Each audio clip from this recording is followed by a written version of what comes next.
Hello, everybody, and welcome back. And today we are going to be talking about the long UFO con and Avi Loeb's AI space messiah. So, thank you for joining me for this episode of Occulted. And boy, oh boy, do we ever have a journey to go on today. So, the first thing we're going to get into is who is Avi Loeb?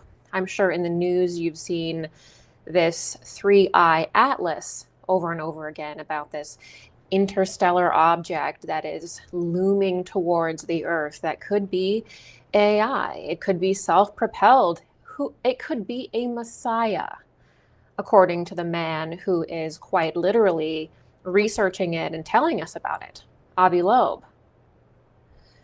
And we need to know who Avi Loeb is, because in a sense, the way that he's speaking about these interstellar objects, it seems like he's applying a lot of personal religious significance, personal occultism to it, which quite frankly is completely inappropriate for the exploration of space, which should be totally neutral, cooperative, and shouldn't have any of these serious and as you're going to see today, intense religious elements to it. It's not appropriate. So we're also going to get into the similarities between how Avi Loeb talks about a messiah from outer space and an AI messiah, and his very spiritual views about extraterrestrials, and how he repeatedly will reinterpret the Bible in a way that is like favoring extraterrestrials and technology. So we don't understand the Bible, we don't understand spiritual texts. They're really talking about aliens, they're really talking about AI. And we're sitting here waiting for this extraterrestrial AI messiah to sort of appear and initiate us into our technological age, which is also somehow a spiritual age. So there's a very bizarre occultism that Avi Loeb has that's not unique to Avi Loeb. It's not unique to him, oddly enough. It's actually part of a very long narrative that's been going on for around 100 years. And so we're going to look at this 100-year timeline where Avi Loeb's ideology, or ideologies, in my opinion, that are very similar to Avi Loeb's, come into be. And we're going to watch how it evolves over time. Okay? So who is Avi Loeb? Let's take a look. Who is Avi Loeb? That's him there on the right. And that's also his spaceship that's dressed up as a rock, which is his speculation. He's not saying that this comet is a spaceship. He's saying that it could be, that it has unusual properties, right? He's speculating. So who is Avi Loeb? Avi Loeb is an astrophysicist from Harvard. So he is somebody who is very prestigious. He's a teacher. He's born in Israel. So he's not an American. He's born in Israel. And his father was of German heritage. And his mother was a Bulgarian. And I believe that his parents moved to Israel around the time of the persecution of the Jews around World War II, okay, or the annexation around World War II. He heads the board of the Galileo Project. Now, the Galileo Project is this organization that is looking for ancient technology, ancient technological artifacts, or extraterrestrial, I should say, extraterrestrial technological artifacts. That's what the Galileo Project does. It is specifically designed to look for extraterrestrial life. Avi Loeb is an Israeli intelligence person, and he's actually from Talpiot. And that is a very elite wing of Israeli intelligence that specializes in science, military level science. Okay. And he joins that organization extremely young. He joins that science wing of Israeli intelligence at the age of 18 in around 1980. So when we look at Avi Loeb and all of the things that he's saying, we're also looking at an intelligence agent, right? We're not looking at someone like you and me. I think we can all agree that the different intelligence agencies for the various countries in the world have pretty much taken it upon themselves to be the government of the world. I don't see the point in mincing words here at this point. So Avi Loeb is in that very elite community in the world and through Israel. He is specializing in plasma physics. And if you know where the UFO field is going, it is going more and more towards us understanding plasma physics and applying that to spiritual concerns as well. Avi Loeb also is in nuclear research, which also is a massive field in ufology. And whenever there is a UFO sighting, like let's take the drones over New Jersey, everyone was saying, oh, well, the drone is looking for a nuclear weapon, right? Whenever there's a UFO, there's always some kind of message about nuclear war, right? As we'll see later as we get into the different individuals who have propagated this extraterrestrial religion, right? The UFOs turn off the nuclear missile silos. The aliens turn off the missile silos, right? And the aliens don't want us to have war anymore. They want to bring this world peace. So the aliens are often messianic, and this is actually something that Avi Loeb believes. He has talked about the Jewish Messiah or a messianic figure appearing from outer space. And so there's a long narrative connecting extraterrestrials and nuclear weapons that's been in the public, whether it be real or not. I'm not commenting on that. I'm just saying that that's a link. He was involved in Star Wars space defense. So this is really interesting because that's a very controversial project. Many individuals feel like weaponizing space is several bridges too far. We shouldn't be putting weapons in space. But Avi Loeb is also part of that. And one of the issues there is also when you start putting weapons in space, you start messing around up there, you're essentially creating a high surveillance world that's nearly impossible to escape. So under this guise of safety from the extraterrestrials that are also somehow a messiah, there's a push and pull there. We need to build this space defense grid, this iron dome, this whatever it looks like, which really isn't protecting us from aliens. It's a surveillance grid that can be used on us. It's a con job.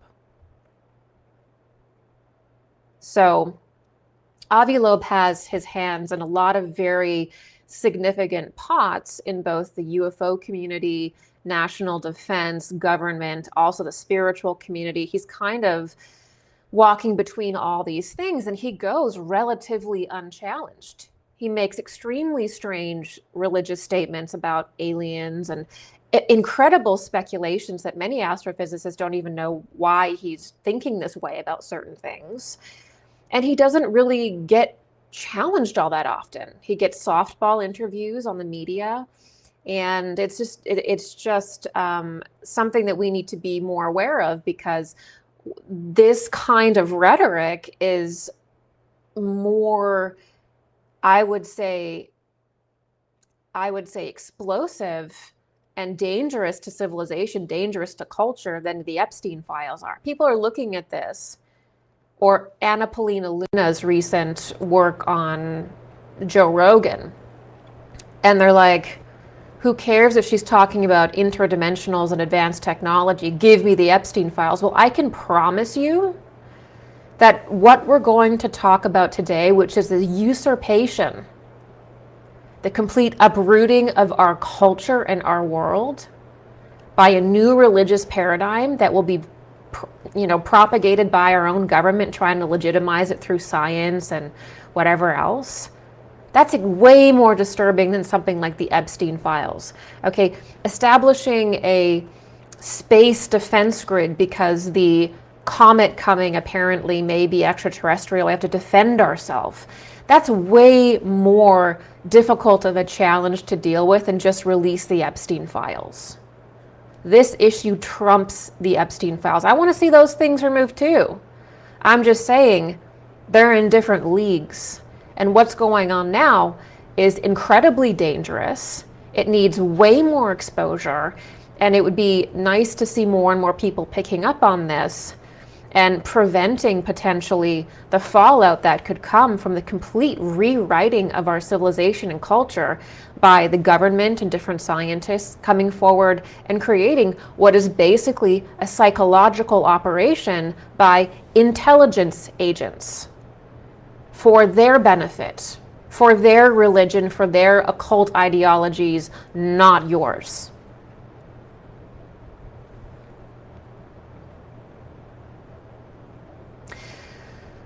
So what is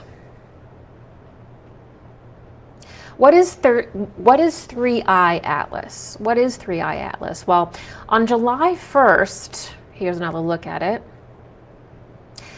On July 1st, a strange body is picked up by the Atlas telescope in Chile. And Avi Loeb looks at it and he immediately begins to speculate on its origins. Now, he's done this before in 2017 with a very similar situation with Oumuamua. He did the exact same thing where he said, I think this space rock is a spaceship. I think this is an alien craft.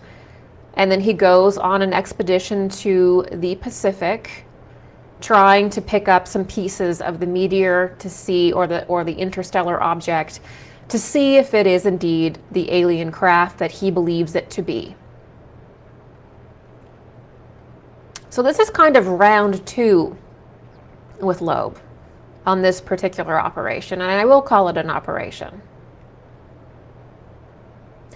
3I Atlas is said to pass between Mars and Earth around October 29th.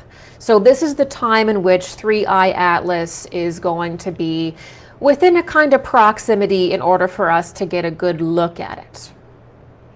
So around fall, okay, as autumn turns in, as October rolls into November, according to Avi's calculations, we will be able to get some data on 3I Atlas, on this interstellar object that Avi Loeb is writing furiously and doing interviews and saying this is a spaceship, this is an interstellar, this could be an interstellar craft. Now, what's interesting about that is, if you have followed my work over the years, I spent the last probably 2022 and part of 2023 making a series called Mars Mysteries, which exposes the intense occultism around the planet Mars and various different spiritual, religious beliefs that certain occultists have around Mars, which is why you'll hear it as being colonized and things like that. It's not just this shallow idea about we need to continue on if there's a solar flare or something. You need to understand that this idea of planetary colonization is a religious tenet to certain occultists. And this is what we have to understand in our culture, is that things on their face that seem scientific, okay, they seem benign. They seem like they're materialistic. They seem like they're for our survival, have incredible occult underpinnings to them. And you participate in them, you give your energy to them, and you don't know. Okay? So we have to understand this. So I recommend going and watching my series Mars Mysteries and checking out any videos I've made about Mars to understand that as this comet interstellar spaceship passes through that area, there's going to be a potential for this whole Mars origin myth and this whole Mars stuff to pop off. So why does Loeb think that this interstellar object, which basically looks like an oblong rock, why does he actually think that it is a spaceship? It seems like an unusual claim. Well, he thinks that it could be self-propelled. So he believes that the rock is not conforming to the laws of astrophysics, the laws of gravity. And so he thinks that there must be some kind of advanced propulsion. It must be self-propelled. It may be using the gravity of different planets to some degree, but there's some kind of self-propulsion which lends it to be some kind of extraterrestrial thing. So that's why he believes that it is not just some interstellar object that's making its way through our solar system at some point. So around October, he's kind of saying that we could gather some data about this, and he also thinks that like these spaceships are going to emit mini probes that gather data about different planets, things like that. So it's really interesting.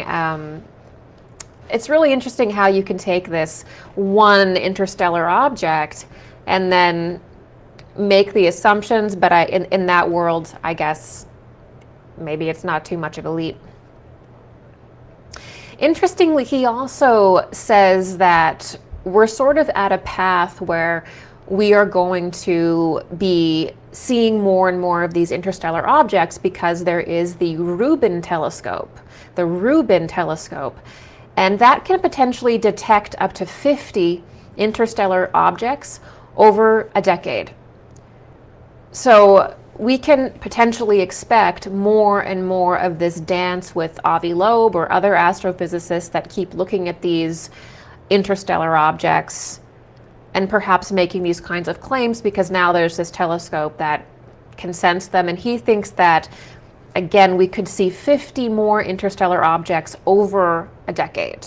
So we're just at the beginning of peering into deep space and potentially making contact with extraterrestrial life. What is interesting also about Loeb is this push-pull between floating around different theories. On one hand, he believes that the Messiah is going to come from outer space.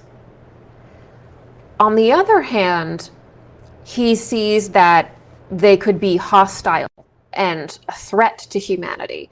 So there's this interesting push-pull as well with this topic, where we have nothing else to feel but this existential crisis where we could be confronted by some kind of extraterrestrial nemesis, which is why we need to build Star Wars, which he's worked on. And it's a little bit of a conflict of interest, to be honest. It's like, is Avi Loeb in this position because he has these interests, or does Avi Loeb have these interests because he wants to be in this position? So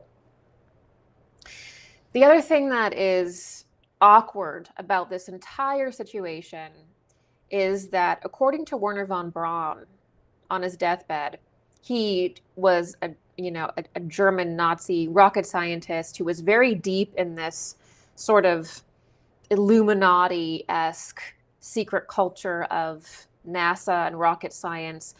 And he said that there would be a movement to essentially take over the world through technology, and in every aspect of life, by introducing a sequence of events. One that, the last three was war with Russia.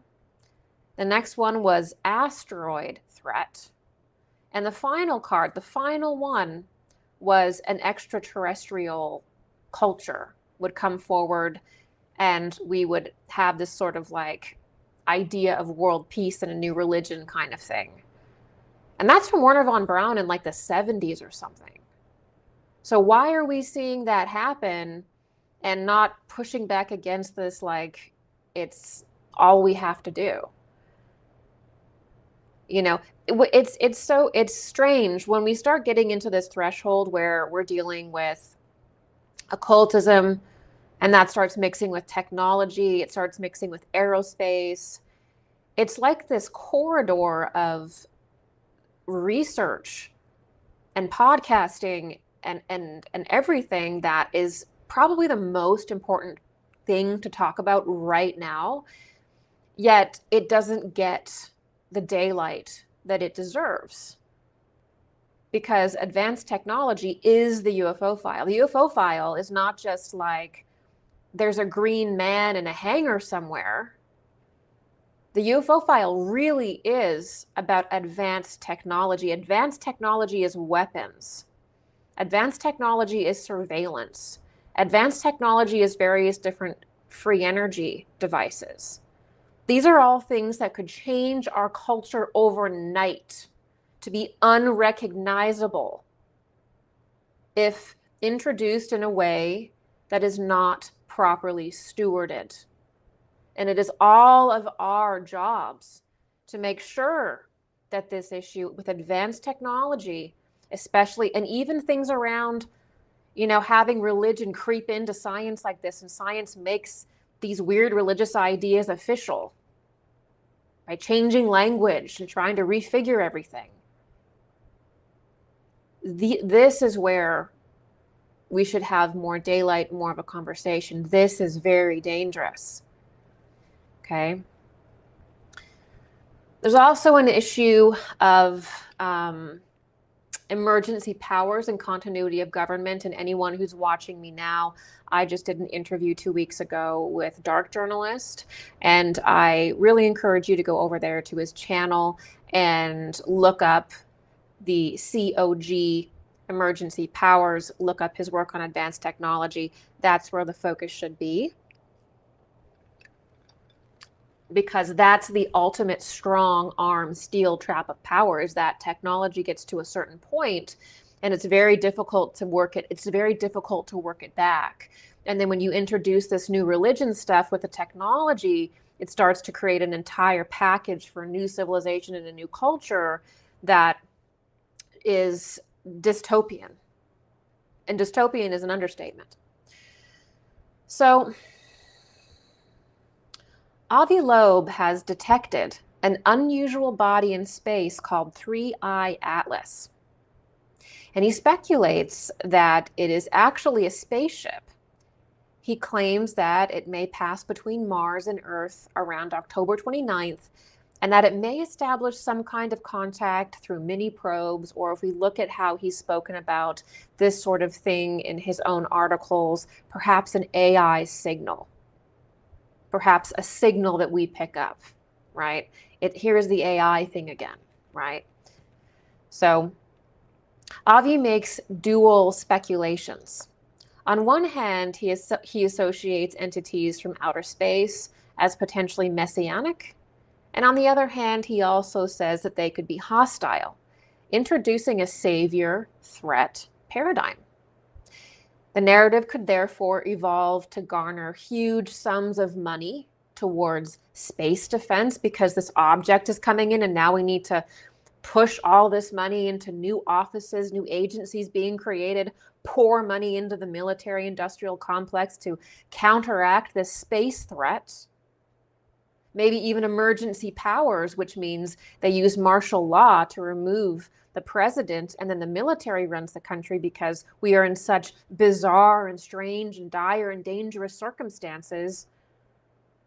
Do you see how this could create an incredibly sick fall for us, an incredibly sick winter season, if this stuff is allowed to fester and continue without, and maybe this all is true. I'm just saying that we need to be a lot more skeptical. We need to push back because there's a lot of different things that say that this whole thing may not be genuine. And it's my job and it's your job to push back on things this severe so that we get the absolute best out of public officials. We get the absolute best for ourselves and future generations. We have to push back on these things. Why would we ever just accept anything like this?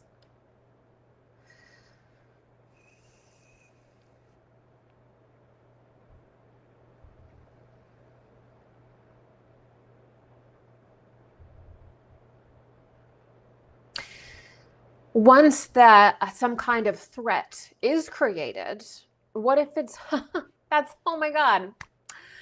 We thought it was a threat. We created the space fence and we created this like surveillance grid with weapons around it for the aliens, of course. It's for the aliens, but that can point at you as well, right? They can point downward at you too. If they can point at space, they can point down at you, okay? So now it's not a threat, but we've taken all the money, we've created these weird agencies to investigate basically what are the spiritual hierarchies and angels, interdimensionals. We already know what those are and have for thousands of years. There is literally no mystery there. Interdimensionals are mysterious to people who have never actually researched it. I don't mean to be arrogant, but we literally have esoteric systems across every culture, Western to Eastern, that qualifies and delineates categories for interdimensionals or different kinds of angels or divas. It's been part of our culture historically since our inception to classify these kinds of things. It is bizarre that this is on Joe Rogan from a congresswoman acting like we're just discovering this stuff. It's completely weird. This is a spiritual topic. If we want to go into scientific wording and stuff, that's fine. But it's a spiritual topic. And the spiritual aspect should be included in order to keep it harmonious, to keep it authentic, to keep it meaningful, to keep it relatable. Instead of taking all these spiritual concepts and hyper-materializing them in a tedious way so they're unrecognizable, and then trying to create a weird paradigm that's all about aliens and spaceships and technology.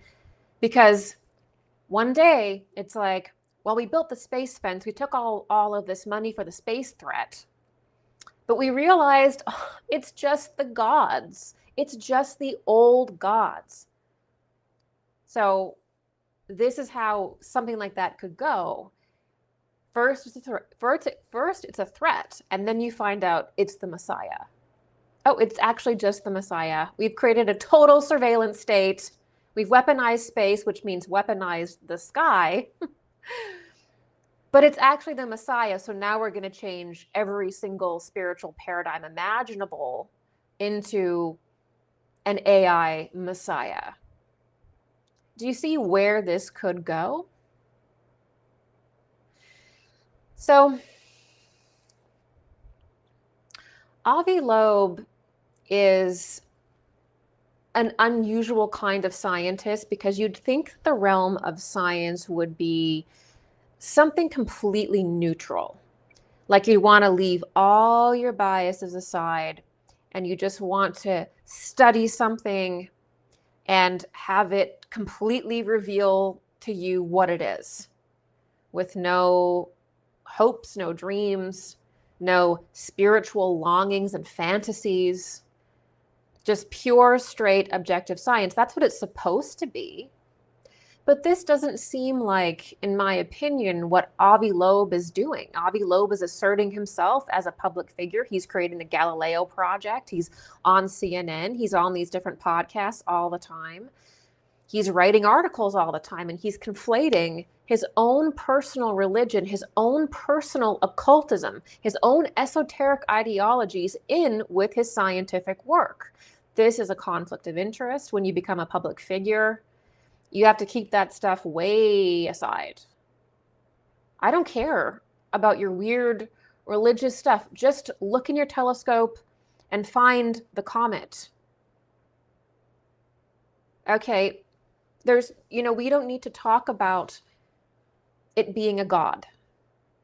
This is not appropriate for a public official that has this much authority and prestige in the UFO community, connected to all of these different Ivy League universities, which are corridors into the government.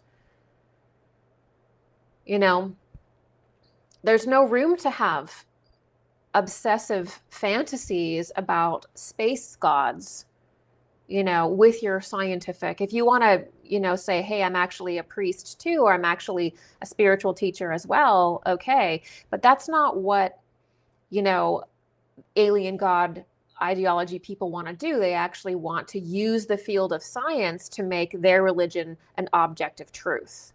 They want to use the field of science and their authority as scientific figures, as biologists or as, physicists. They want to use their scientific, materialist science prestige to legitimize and make objective their spiritual beliefs, which are unnatural beliefs. So this is what we're looking at here. A good example of sort of Avi Loeb's tendency to kind of like fantasize about the work that he does and connect it into this concept of alien gods is he writes this article called Rendezvous with 3I Atlas. Now this you can see is recent and it's on his own Medium account. Now what Rendezvous with 3I Atlas is it's a play on an Arthur C. Clarke book called Rendezvous with Rama. Rendezvous with Rama. Now, Rendezvous with Rama plays out exactly like what Avi Loeb is claiming is happening in his own life. Exactly. So in Arthur C. Clarke's book, Rendezvous with Rama, there's a scientist and he sees an interstellar object. And at first it's called 31439, very similar to 3I Atlas, but this is 31439. And then they call it Rama. So immediately they start to deify this space rock that has these unusual characteristics. This is also what Avi does. And this whole Rama space rock, very similar to Oumuamua, very similar to 3I Atlas. It kind of operates like Wernher von Braun's space station. It's sort of like this cycling ship with everything you'd want, and it is temperature controlled. There's gardens and all this. There's water flowing. It's like this miraculous, self-contained little world.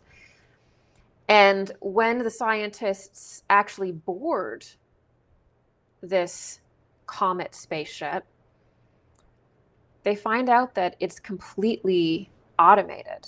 It's completely robots. And there's no humans on it at all. And they never find any humans. It's just like this introduction to automation. It's sort of like introducing the concept of alien life, a natural kind of spaceship rather than a nuts and bolts spaceship that we typically think about in our science fiction. It could be a rock. Arthur C. Clarke predicts that. And it also begins to feed to the public this idea that spacefaring is natural, that colonizing other planets is natural, that it's our destiny, that we should abandon the Earth, that we should get off the Earth, that the ultimate kind of initiation for humanity is to no longer be on Earth at all. It is to become a space god yourself and colonize other worlds. Now, who does that sound like? That sounds a lot like Elon Musk and his intense desire to colonize Mars and his statements that we have to get off the Earth, because this is actually a spiritual belief system of certain occult orders. They believe this. And we'll get into this a little later in this talk, but this actually is not true. We are not destined to abandon the Earth and colonize all these different planets like we're gods. It's not actually possible to do that. It's a delusion. We are meant to evolve with the Earth. We are part of the Earth. And we actually need the magnetic field of the Earth to protect us from certain spiritual forces. Once you leave the magnetic field of the Earth, you're open to a lot of spiritual forces that you don't really want to be around. I'll just put it that way. That's the occult side of this that people don't think about when they talk about interplanetary colonization and this interplanetary society. You're not considering the occult spiritual underpinning of what's going on and whether or not our bioenergetic field can actually leave the Earth for these extended periods of time and never return. Does anybody think about that? So it also introduces this kind of revolution because people begin to rethink religion. Well, what about God? If this is true, then what about that? So it creates this soft point in culture where it destroys everything we know to be true and allows certain people to rewrite it and use the guise of science and officials and to create an entirely new society. So, and if you consider that, why have we not gone back to the moon? Why is all of the, space program privatized, essentially, so that we don't have access to it? We just don't do missions in space anymore. We just go once, allegedly, and we don't go back. I mean, it is actually possible, if you consider how advanced our technology probably is, that you could very easily create this situation. If you think about the military-industrial complex and how far ahead it is in technology and in space technology, you don't think that our government or that a secret order that is obsessed with space travel could literally create an alien-looking craft and con this whole thing to get ultimate influence and control over the planet? This is how we need to think. And this is why it is such an awkward push-pull in this idea that we're going to get disclosure, because these forces don't want to disclose things, but in a very, very specific way, because they have to use a lot of the themes in regards to disclosure to take control. They're the ultimate themes that can take control of a culture tyrannically. Technology, that's the force, and spirituality, that's the heart and soul. So we need to get real about exactly what kind of technology is out there that we have that we're not seeing because it's being developed in black projects, to know that whatever we see in the sky is probably that. And I'm not saying that extraterrestrials can't exist. I'm not going to go down that avenue today. You can watch my prior material for that argument. I've made these arguments many different times. I'm just saying that it looks like there is the potential for something like this to be completely staged, and there is every motive to do that. And there's been many predictions of people that have come forward, including Wernher von Braun himself, the king of the space program, who has said exactly that. So why sit on our hands about it? Why not dive into that? Like, that kind of stuff's never going to benefit the average person. That just solidifies the extremely, elite, solidifies their power. That doesn't benefit anyone. Even the idea of interplanetary colonization, 99.9% of people will never participate in that, and a very small elite group will. All right, we need to really think about these things. So, Avi Loeb, Avi Loeb is reading Arthur C. Clarke's Rendezvous with Rama about discovering this interstellar object. And then now he is discovering this interstellar object that he thinks is like that. I mean, it's almost, is this revelation of the method? Is this predictive programming? I mean, what are the odds that he writes an article called Rendezvous with 3I Atlas, and he's creating the exact scenario that Arthur C. Clarke predicted? He's like Hunter S. Thompson. He's like a gonzo scientist writing himself into discovering extraterrestrial life. I mean, this is like me loving Bigfoot. Like, I love Bigfoot.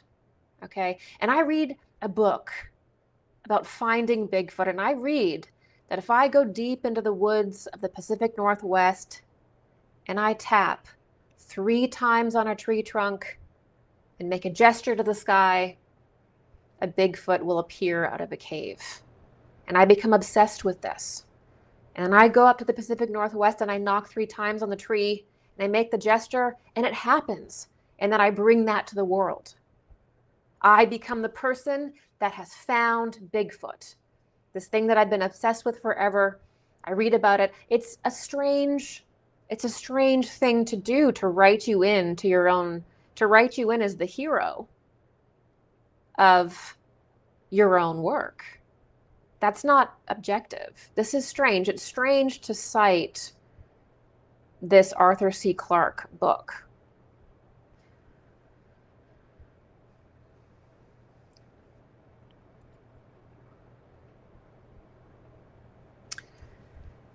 So I noticed that Avi Loeb also gets a lot of criticism from this because the political climate is very anti-Israel. There's a lot of things about Israel's influence over America. And so this is probably a challenging time for Avi Loeb, who is Israeli intelligence, to even be running this operation, I would say, I mean, objectively. So in 2023, Avi Loeb writes this article for Medium. It's his blog. And he titles it An Extraterrestrial Messiah. And this is an excerpt from that, because he actually feels like the Jewish Messiah. So in Judaism, the difference between, people think that Judaism and Christianity are linked. They're actually not linked, because Christianity observes that the Messiah has already come and lives in a post-messianic world, a completely different stage of life and planetary development.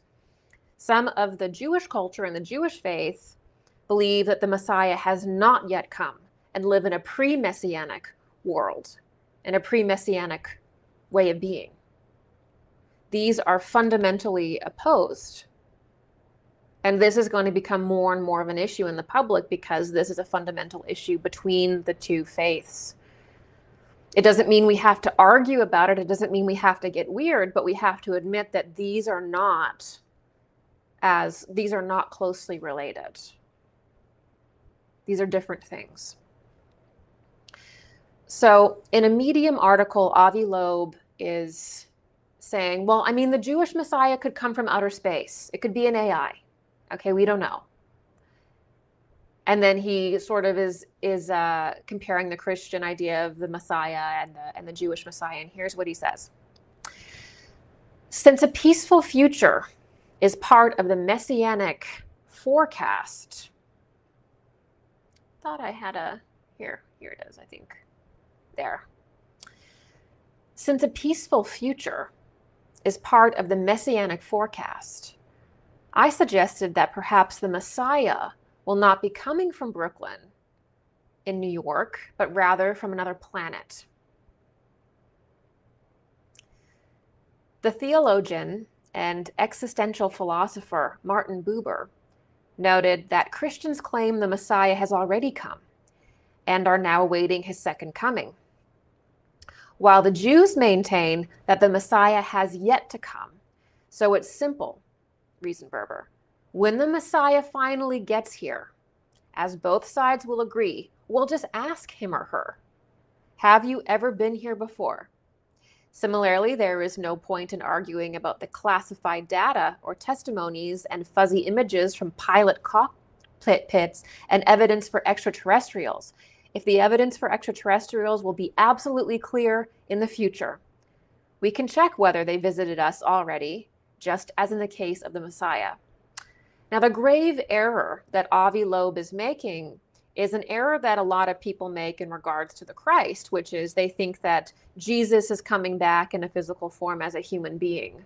Jesus already transcended materiality, transubstantiated, is eternal, and will not come back in a physical body. So this whole conversation from Avi Loeb is very confused. He doesn't understand Christianity, and he's saying that, when the extraterrestrial comes, we'll just ask the extraterrestrial if he's Jesus or not, because that's the Messiah.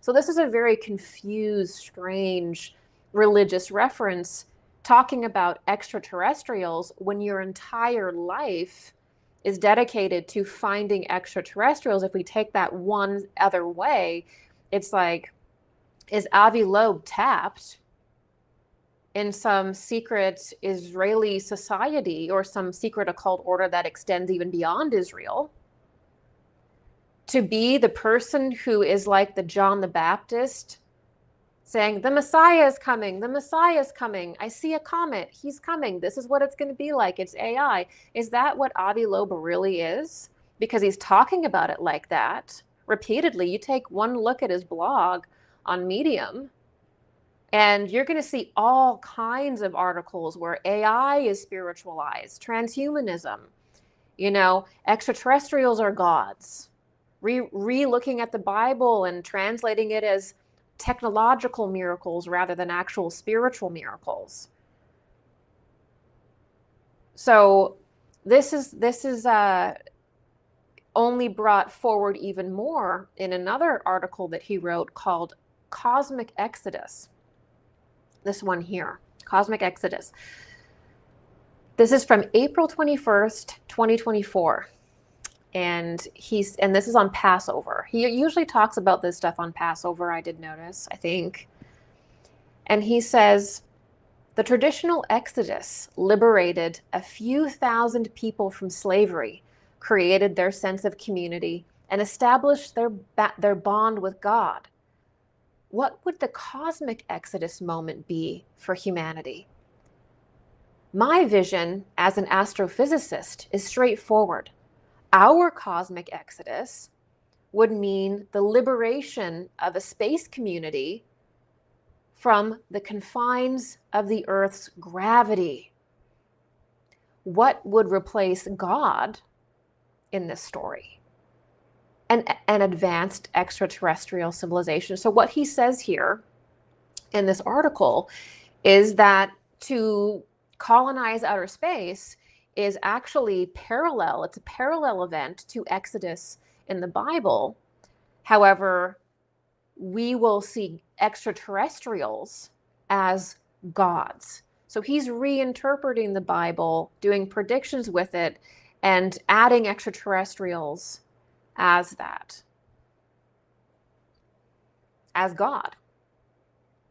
He goes on to say, extraterrestrial technologies could result in apparent miracles on Earth of the character that triggered the traditional exodus. Technologies of our future, and in particular gadgets displaying artificial general intelligence, or AGI, would impress us as much as the acts of God impress the Israelites. So this is something that you'll repeatedly see with the likes of Elon Musk, Geordie Rose, Yuval Noah Harari, Anna Paulina Luna is guilty of this as well, where it's like all of the miracles and we need to question all of the miracles of the Bible and rewrite our past, because magic and feats that you would do through spiritual initiation, that was actually technology. So developing your spiritual body and, being able to create, do something incredible. Yeah, we just said that was spiritual. It was actually a technological device. So it's going back into history and it's saying we were just too dumb to talk about it properly, to record it properly. It was actually technology. Every miraculous thing was actually a gadget. And this is like Anna Paulina Luna on Joe Rogan recently when she says, the technology that I've seen is so advanced and potentially extraterrestrial, or I don't know if she said she saw this, but there is this sentiment that, there's this miraculous technology that's like giving a phone to a caveman's. This is the idea that Geordie Rose talks about when he says that when he's building his D-Wave computers, it's basically like summoning an extraterrestrial. It's what I think it's Arthur C. Clarke. Again, this is like a hero for a lot of these alien god ideologists, that magic is indistinguishable from technology. So there's this bizarre occultism. It's a techno-occultism where people believe that spirituality and technology and occultism are all linked. And there isn't an understanding of spiritual initiation, and that every single thing that technology promises you it's going to do, including eternal life, is done through spiritual development and the transubstantiation of your spiritual bodies. You can do different cities, things like time travel. You can do this in your astral body. You can develop yourself to such a degree that you enter into the Akasha in your astral body. You can obviously develop eternality. Look at the different cities. You can have clairvoyance. You can have claircognizance. You don't need like a chip for that. But this technology is like a cancer, and it's slowly working its way into our body and into our life, telling us that it's a messiah, telling us that it's going to give us special exalted abilities, which are so slow and shallow compared to what the human being can actually do when you are in a place of spiritual union with God. It's a joke. But it is their religion. And I think that Avi Loeb may be part of this religion. Not because I'm speculating from nowhere and being a jerk, because he literally writes it. He goes on to say that Moses was convinced to believe in a superhuman entity or God after witnessing a burning bush that was never consumed. Would an unidentified anomalous phenomenon, UAP, serve as the burning bush moment for our new Moses? If so, do the classified versions of the 3 reports from the Director of National Intelligence to the U.S. Congress in 2021, 2022, and 2023 contain any signs of a UAP that resemble the burning bush? Here he's elucidating that a UAP is the equivalent of Moses's burning bush.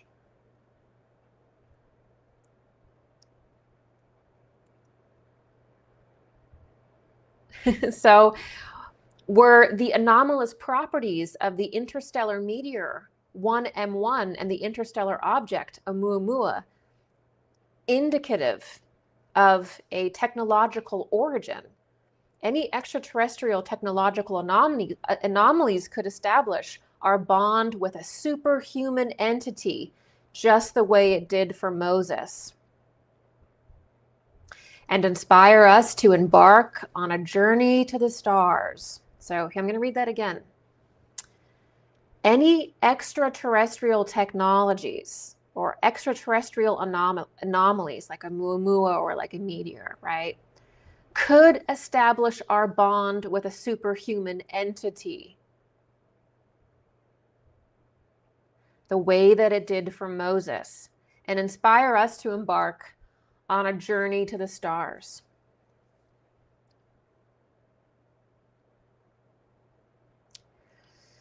Later in this article, I guess Stephen Hawking is attending Passover or is communicating with Loeb. And this is what Stephen Hawking adds. It's funny, whenever I hear Stephen Hawking now, and this is just a sideline, I always think about the Epstein files and how he had that special submarine constructed for him by Epstein so that he could like go and look at the ocean floor. Okay, so this is what Hawking says to Loeb. That a biblical story from our past could inspire our future could inspire our future among the stars is remarkable. All we need to do is open our cameras and telescopes, as well as our mind, to the possibility that we might be saved from our terrestrial miseries by a superhuman entity. Our traditional religions celebrate the past. On this Passover holiday, we should all reflect about our future among the stars and hope that a message of peace and prosperity will be delivered to our mailboxes soon in the form of an extraterrestrial package. If a cosmic exodus will indeed take place, how would the periodic celebrations of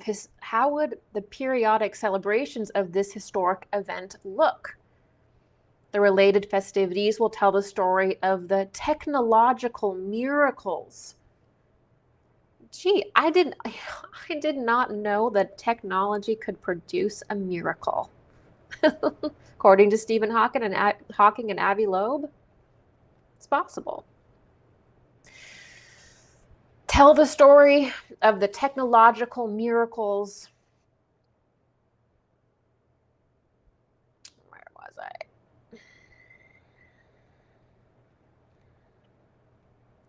The technological miracles that liberated the space community of people from the Earth. You know, this is the thing. It's this ideology, and this is like the Elon Musk ideology too, is we need to be liberated from the Earth. We need to abandon our mother. We don't need to harmonize with the Earth.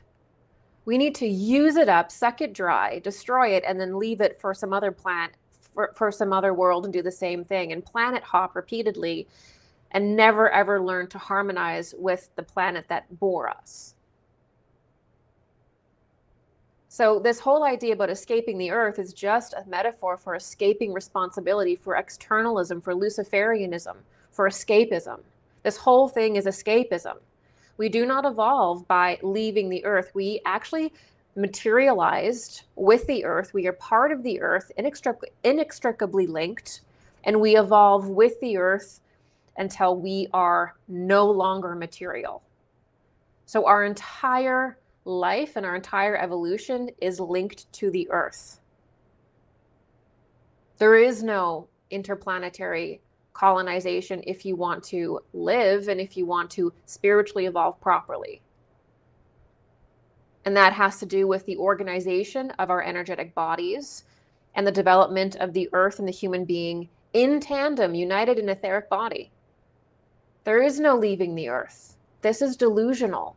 And it is scary that the richest people in the world and the most powerful scientists are propagating this, quite frankly, and that so many people believe it because it goes against your very nature, and it should go against your very instinct. Our instinct should be to heal this planet, to bring it back into balance, because every way in which this planet is suffering is how we are suffering as a people. We don't abandon our responsibilities. We learn to harmonize with this beautiful earth that has given us everything we have, including material life. And when we learn how to harmonize with the earth, which includes the animal kingdom, the plant kingdom, the elemental kingdoms, and the mineral kingdoms, that is our mastery. That translates to actual mastery, spiritual mastery.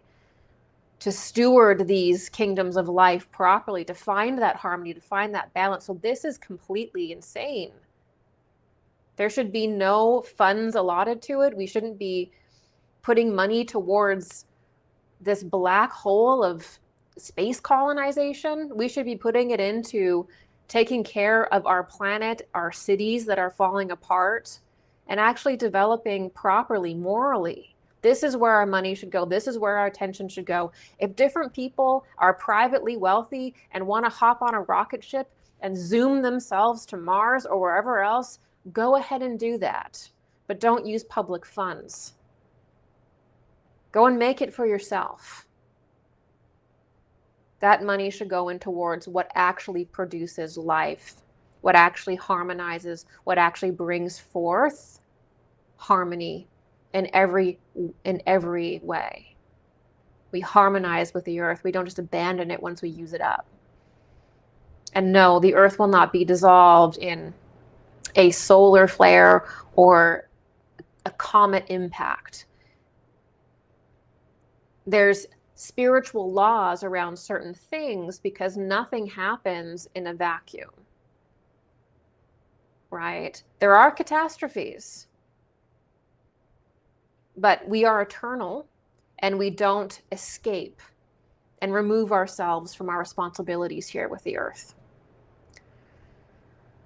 So Stephen Hawking thinks that technologies produce miracles and we need to get off the planet. And, you know, Avi Loeb thinks this too. And when we become spacefaring and interplanetary and we do all this stuff, we're finally going to be this exalted spiritual thing. And we will establish a bond with a superhuman extraterrestrial entity in space. And that event will be celebrated wherever the space community goes, initially on a spacecraft and eventually on exoplanets. Like he's like, we're going to have holidays to commemorate this. Like, how far have you gone down this thought exercise that you're like, and then we'll have a holiday. We're going to have a holiday on exoplanet 5672 and celebrate the day we broke free from the earth. It's like, you really gave this a lot of thought, Stephen Hawking. Okay. The journey will be long but worthwhile, sufficient for the travelers to leave behind the mindset of the toxic conflicts and destruction that characterize their life on Earth. Okay, well, I've got news for you, Avi Loeb and Stephen Hawking. You don't escape toxic conflicts and destruction that is on Earth.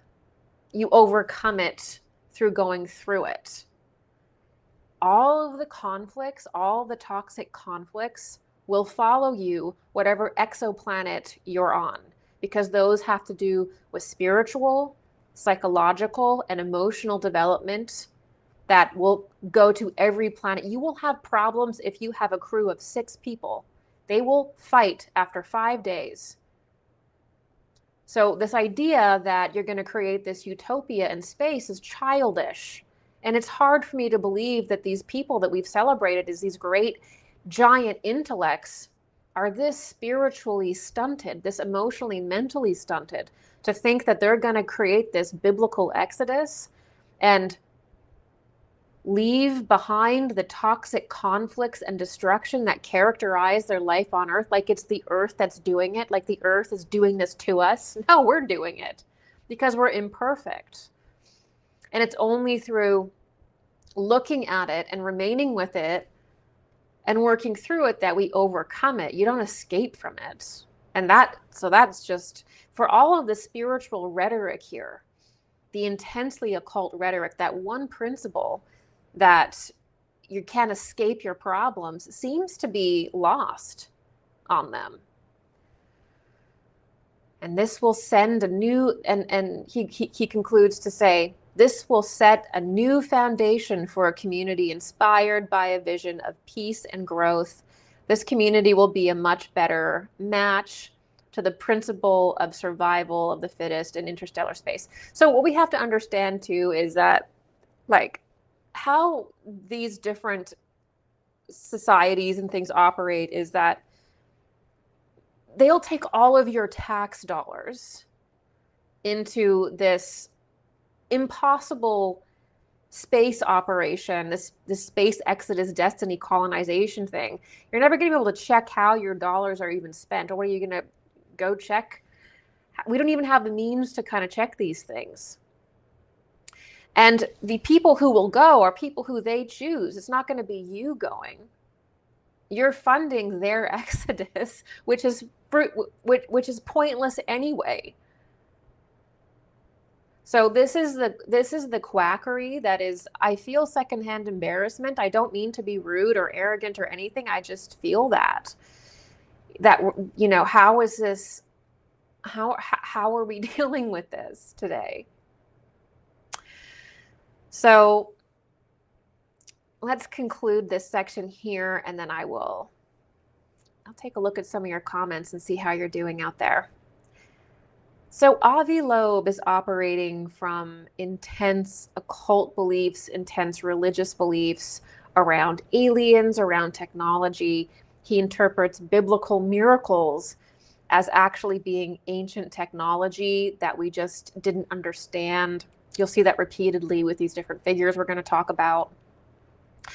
Avi Loeb mixes his research, his objective research as a scientist who's supposed to be looking out for interstellar objects and just giving us numbers and stuff and whatever, with his religious beliefs, right? They're intertwined. You can't separate Avi Loeb, the scientist, from Avi Loeb, the religious guy who thinks aliens are gods. Okay. The issue here is he is trying to make his personal occult ideology, his personal religious ideology, objective and official through science. He is potentially trying to capture humanity in a new spiritual paradigm through the introduction of extraterrestrial life and advanced technology. So it's sort of like if you just come out and you say, this is the Messiah, or I want you to follow this religion because I want to control you. I want your energy. A lot of people are going to be like, I'm good. I don't want to be part of a religion. I'm fine. But if you come forward as a professional, as an official, as a Harvard scientist, as a top Israeli intelligence official who's in the elite agencies, Ivy League, consulting for the government, you come forward to that with that authority and you start saying, I have scientifically proven that this is God. I've scientifically proven that this is the new paradigm we're going into. So he's using his authority and he's using the idea of science to introduce an entirely new religious paradigm, potentially, when these two things should be completely separated. Research into outer space should be neutral in our modern times. Science is becoming a religion. Think about how with like this thing, it was like, don't question the science. This is the science. I am the official. This is the science. Go to your Walgreens and get that thing. And if you don't get that thing, you don't get to live your life anymore. This is the science. Don't argue with me. This is the science. This is the same thing that Avi Loeb is doing. He's like, I have scientifically determined that that thing could be an extraterrestrial messiah. He's using his power, his clout as a respected astrophysicist and his connections in government and all that to claim all of these wild religious things and say, well, it's not really religious because I have this scientific proof. This is like the last card of spiritual scientism, where it's technology and aliens. He cannot personally separate his own occult views from his research. His intelligence connections also greatly reduce his credibility and make him look like he's performing psychological operations. So again, you know, it is concerning when you look at Avi Loeb. Avi Loeb entered the Israeli intelligence unit, the Talpiot, at 18. He has been part of that network for the better part of his life. He was barely an adult when he joined. So when you have an intelligence agent, it doesn't mean that he's doing that. Doesn't automatically suggest, just because someone has intelligence connections does not automatically mean that they're running a psychological operation. But at the same time, we have to look at that a lot differently than someone who is not a lifelong intelligence agent. Because when you work in intelligence, it's very possible that you deal with psychological operations. Psychological operations belong to the field of intelligence. So we would be neglectful to not consider that this is some kind of weird psychological operation that is hitting many nails on the head. It's satisfying the threat narrative that again creates all this funding for these new offices to be created to deal with this unheard of level of threat. Think of the military industrial complex spending that happens. Think about the power that will be redirected to the government under this kind of Reagan style, when the aliens come, we'll all have to come together because we'll all be so terrified.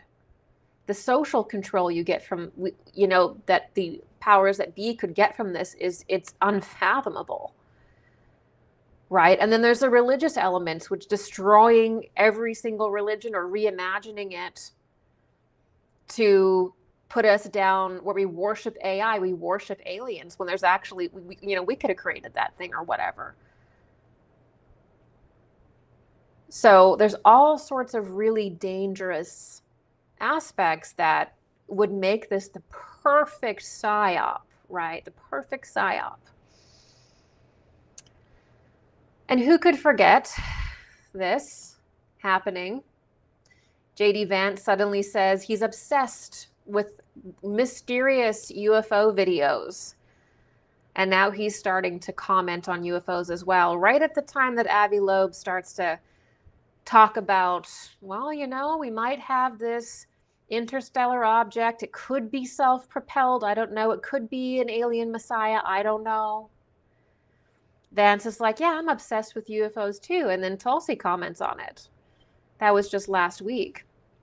Anna Polina Luna starts musing about interdimensionals on Joe Rogan. And advanced technology starts talking about the Book of Enoch, which is the number one text, the number one kind of lost and not included text that alien god ideologists use to justify what I would call space paganism, or the worship of fallen angels, or the worship of these kinds of extraterrestrial beings, which are really just angels, different classes of angels or demonic entities that are part of the spiritual hierarchies.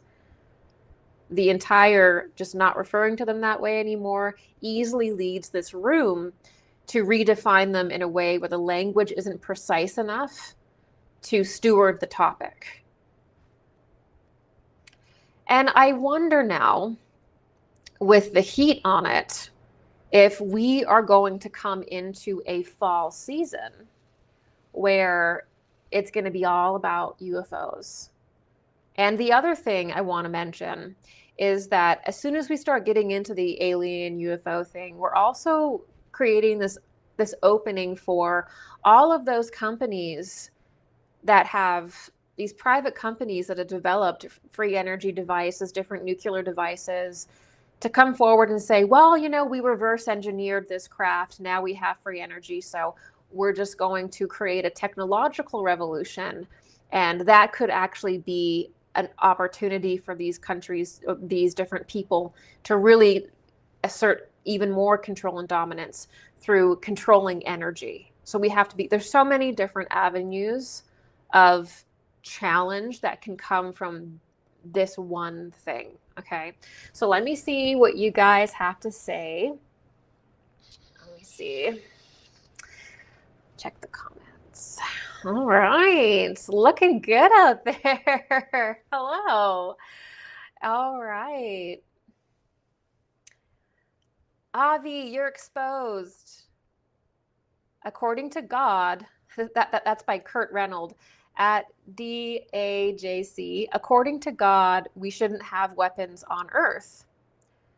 Doyle Wayne, Avi is an L worshipper. Avi is telling us with no shame, with no second thought, that he thinks that aliens are gods.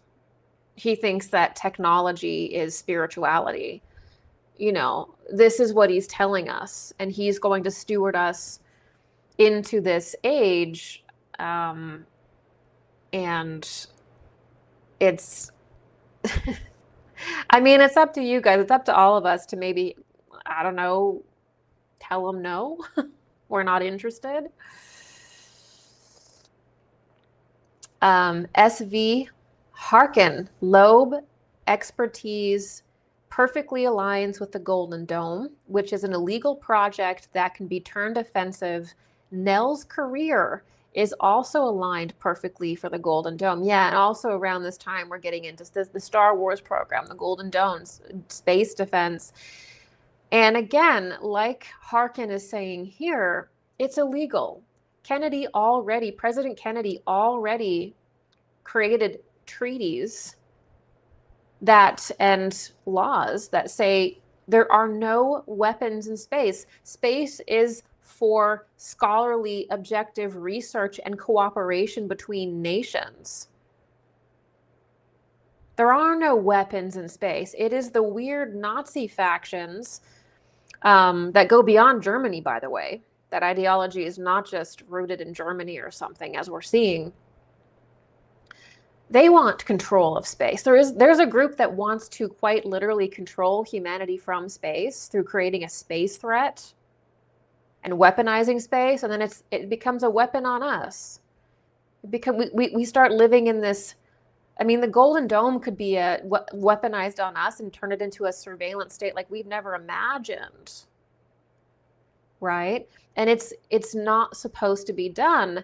And it's like, this is the thing about the Kennedy assassination that people also should check out, is that, you know, why was Kennedy assassinated? Did it have anything to do with advanced technology?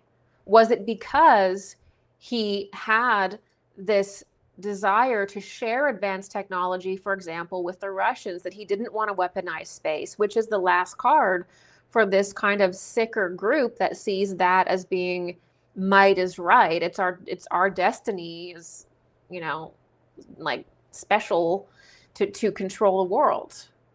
So you're absolutely right, Harkin. Tuina, thank you, Gigi. We love your work. Keep it up. Thank you. Alien threat is their only justification for Golden Dome. 100%. There's no real justification to literally put weapons in space unless you have some kind of alien threat. Avi Loeb has already fomented, and not only Avi Loeb, Lou Elizondo trotted around to every single news station and talked about threats as well. We think extraterrestrial was a threat. This guy got burnt by acid by an extraterrestrial. You know, this ship burnt this person. I mean, the stories that were coming out the last few years from Lou Elizondo and these different individuals that have repeatedly tried to create a UFO sky threat. We should all be scratching our heads and saying, you know what? I think we're good. We don't need a Golden Dome. We don't need the Nazis' final dream to come true. We're already dealing with enough kind of sick fascist stuff. We don't need that one to come true too. Just say no to weaponizing space. We don't need weapons up there. Enough is enough, because you know what? They're going to be turned on us. It's just inevitable. Look at it. Look at what happened with the Patriot Act. Look what's happened since. Every single time there's a little bit of power, we never get it back. I don't mean to be a bummer. It's just we are on the precipice of an action, of a move that has been planned for a very long time, and it is up to every single one of us to say no. Not today. Space threat. Not today. Kazemi, it is serious, essentially turning your back on the Christ impulse. Huge mistake. Yeah, and that's the thing that I hope to also paint in the second portion of our talk today, is that this is a totally opposite ideology to actual real spirituality, which produces life. This ideology that we're going to talk about space gods and AI and transhumanism and the whatever, that's death. That doesn't produce life. To produce life in the world and in the body, you have to have Christ. Okay, that is the life. So if you're not in union with that most natural aspect of yourself, which is the Christ, you're not producing life. So it is a death cult. Why do people call it a death cult? Because it doesn't produce life. It worships death. It requires death. So this is the concern. Mousecat AI, one world religion. I mean, I see things on TikTok all the time where people feel like their AI is their spirit guide. And AI is a spiritual entity. It's already happening. There's something in us. There's something in us some people are going to go down that road. It's just going to happen. Barno Berry, controlled opposition needs to be exposed. Yes, it's our job. It's our job to expose this and to not accept this. If we pressurize government officials, if we call out these individuals, we will get a better future. They can't do any of this if we say, wait a minute. And I don't mean being cruel. I don't mean being bombastic. We have enough evidence and enough power to do it in a very official way. And we have every right to do that. So this is on us. Share this stream. You can clip this stream, share it. I just want this to get out. Okay, I just want this conversation to be had, right? Kurt Reynolds, I hope Avi has nightmares after this stream. No joke. He probably saw like the image of him with like he's apple white. He's like, what is this? Who is this lady? She's obsessed with me. I am. Okay, this next one is from Pipit Post. When scientists start speaking like priests, we have a problem. This is exactly the point. Thank you, Pipit Post. This is not, there used to be, and I was just talking about this the other day with Wolf, in order to be a spiritual teacher or have spiritual authority, you used to actually have to be a great initiate. You would have to go and apprentice with a spiritual master or close to it. You'd have to go through a monastery. You'd have to go through intense periods of self-revelation. A lot of people get kicked out of that real quick if there's like one essence of ego, like one sense of grandiosity, you're out. Totally service-oriented, totally selfless. Like there's a standard we have in this world that's gone now, but it used to exist in mystery schools and in different religions. You can see it still in the Eastern tradition. When you go to these ashrams, classically, you'd have to completely purify yourself. You'd have to dedicate yourself to humanity and be their servant, their spiritual servant. The same thing with being a church father, going to a monastery and having to train and memorize scripture and dedicate yourself to a moral life, take oaths of dedication to God and man. There used to be a standard to enter the world as a spiritual teacher. Now, we don't have that culture anymore. So we don't have that kind of standard anymore. And not that it was always great or anything like that. I'm just saying there used to be a process of initiation that made sure to some degree that people were qualified. Now people just like wander out of their garage and are like, I'm pretty sure I'm a messiah. So I'm just gonna make this TikTok account and start teaching. Or, Avi Loeb just like goes from his telescope and he's like, I am living Rendezvous with Rama. I am Moses. Okay, I am going to bring forth the AI extraterrestrial Messiah. I've seen Oumuamua. I've seen Three Eye Atlas. We got the Rubin telescope. We're going to have like 50 more of these things come forward in the next, 10 years. We're going to do it. We're going to bring forward the ET Messiah, which could be the Jewish Messiah. He mentions that. That's weird. So, we've got some work to do, you guys. T. Mantle. If you spend an extended time in space, your body begins to become part of the spaceship that you're in.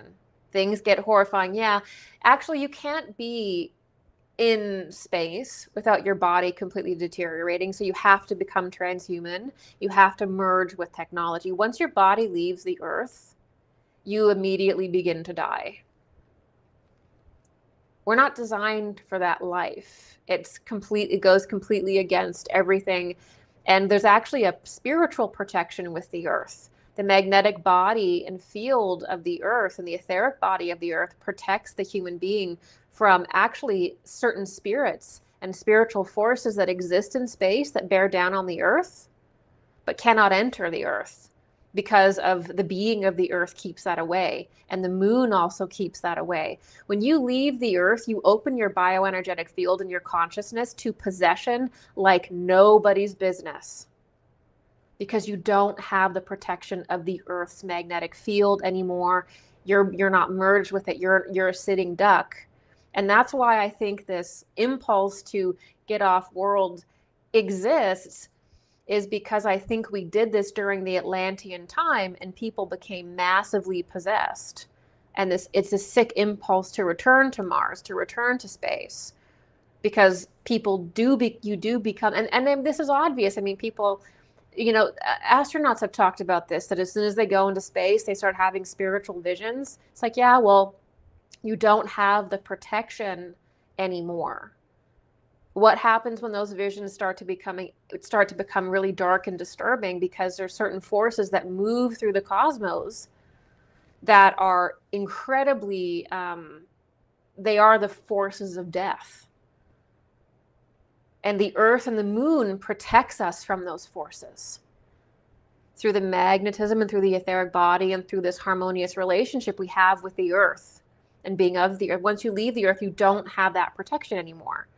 But it's like this weird religion where people they don't think that the spirit exists or that it operates. They have a truncated view of spirituality, and so they project all of their spiritual evolution into getting off planet and machines. It's the total inversion of what needs to be done, and in my opinion, completely the definition of modern Satanism.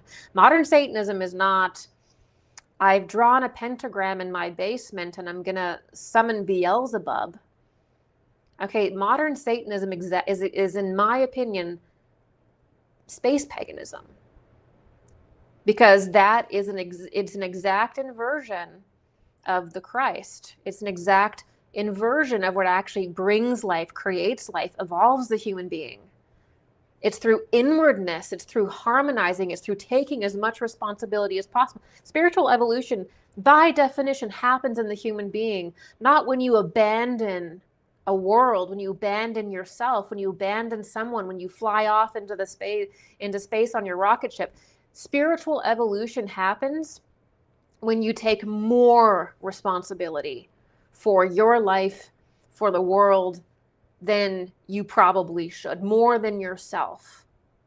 When you bear the weight of more than yourself, that's when you become a great initiate. That's what makes a spiritual master. Look at Jesus, bore the sins of mankind. Look at Buddha. Look at the great individualities that have come and served. It is service, not abandonment, that creates a spiritual master, that creates evolution. That is law. We do not evolve through abandonment. Abandoning our responsibilities, trying to start fresh, that's hiding, that's escapism. That's degenerate. We evolve through taking the ultimate responsibility for the world and each other. That's how we evolve. So this is what we need to keep in mind. Philomen, we don't need tech to travel to the universe. It's much easier when you travel in your spirit body. Exactly. And this is what you're going to see in part 2 here when we chronicle how this alien god religion has happened from the turn of the century to now. That's exactly what you're talking about, Philomen, is these different materialists. They go back into spiritual texts, into the Vedas, into the Bhagavad Gita, into the Bible, right, into Mayan symbols, and they start to redefine and retranslate these spiritual texts to make an astral experience in the spiritual plane be a physical experience with technology. That's what Ancient Aliens is, right? Everything is suddenly technology and aliens. And if that's your perspective, then you're not going to understand spiritual initiation at all, because you can time travel, you can have retrocognition or read the Akashic records in your spiritual body when you become at a certain level of psychic development. You can have clairvoyance, where you see spiritual entities, where you're more in the spiritual world than this world. You can have claircognizance, where you get creative inspiration, where you technically are tapped into the world mind. You can have the power to heal your body, to heal other people through channeling energy. Take a look at some of the incredible monks that have done these things, to leap, to bilocate, to achieve eternality, where you actually never die. You don't do any of that with technology, but technology starts to creep in and say, oh yeah, I can do that. So the problem with this is that these are spiritual capacities, spiritual achievements, like, like von Daniken says, it's like, the Bible is literally talking about someone ascending into heaven. Like, they're talking about the transubstantiation of the physical form into a spiritual form, and through that moving into like nirvana, or one of the higher heavens. It's a spiritual achievement that's done through transubstantiation. And he's like, this is a UFO. This is describing a UFO absorbing the person, right? Or it's like, Mary's Annunciation, while there's Gabriel and his angels surrounding her in pictures. He's like, that's a UFO beaming her a telepathic signal. This is really sick stuff. No, that's not a UFO beaming a telepathic message to Mary about the birth of Jesus. What? No, that's not a person getting beamed up into a spaceship. That's the literal ascension of a human being into an exalted state, like a saint. It's a spiritual feat. It has nothing to do with technology, zero. It has nothing to do with aliens. It includes angels. It doesn't include space people in spaceships. This is like madness, right? This is a member. These people will do anything to avoid the effort to pursue their natural spiritual evolution. 100%. It's just like Stephen Hawking and Loeb were like publishing articles of themselves saying, like, when we finally get off Earth, things will be perfect. We'll create a utopia, because, the Earth is just filthy and disgusting, and we're better than that. Probably think that they're like the special divine children of the aliens anyway, and they have to be here with these filthy like animal people, and they got to get off. It's just this really sick thing. And I keep saying that, but like when we start getting into it, it just is unhealthy. Okay.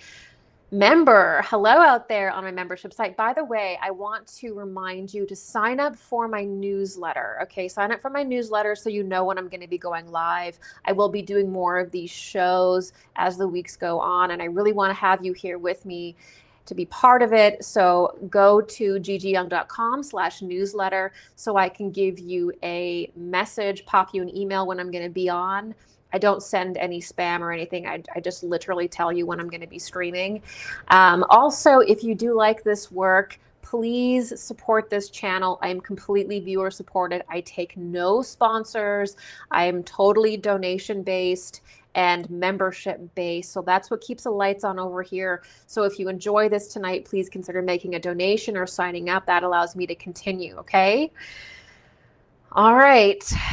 2 more comments and then we're off to part 2. Are you guys still with me? Okay.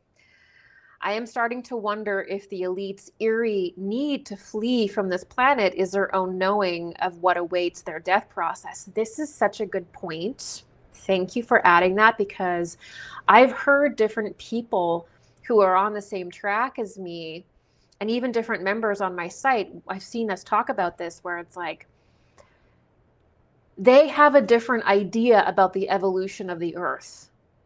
So let's look at Revelation. Let's look at Christianity. We evolve with the earth, on the earth, as a product of the earth, as one with it.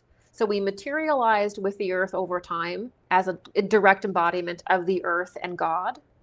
And then we spiritualize literally with the planet over time. So there's no point in our evolution where we ever leave it, and we evolve with the earth, and our ability to be a steward to the earth and the kingdoms of life beneath us, the animal kingdom, plant kingdom, mineral kingdom, and elemental kingdom, is where we get our mastership from. Our service to each other, our ability to harmonize with the earth, actually, is where we get our mastership from. It's where we learn from. So and this is the same thing as in the Eastern religions.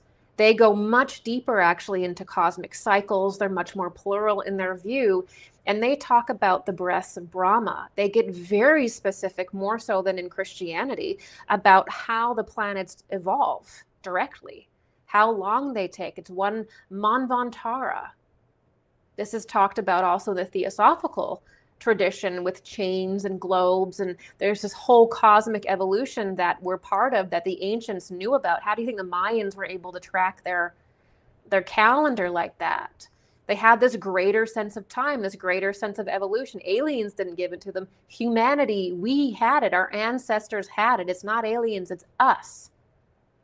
There's no reason to outsource our achievements to extraterrestrial beings that people like Avi Loeb can one day claim they're communicating with to create some weird dystopia. So there's this very, distinct process that's known in the mystery schools, that's known in Christianity, that's known in Hinduism, that's known in Buddhism. They talk about this. Their mystics talk about this. We know we're supposed to remain from the earth. It's only in this bizarre period where nobody, like, people don't even think they have a soul. They're like, I think I'm just in a physical body. I don't believe in a soul. Like, people don't even think that they have the organs of spirit. They do. So we're extremely vulnerable to this scientific religion because people are at a point where they're questioning if they even have that. So you can imagine how welcomed this idea of God will be, this alien AI Messiah will be, when people can only perceive in the material world, fear anything in spirit, and then get this easy externalized God that appears to them that doesn't require them to go inward at all to communicate with. If you want to communicate with spirit, you got to clean yourself out. You've got to become good, moral. There's trials you have to go through. I'm preaching to the choir here, but you have to go through trials to be permeable to spirit. This is saying you don't have to do any of that. You don't have to purify yourself. You don't have to be moral. God is speaking to you through that computer over there as a chat bot. The gods are coming to you on a meteor.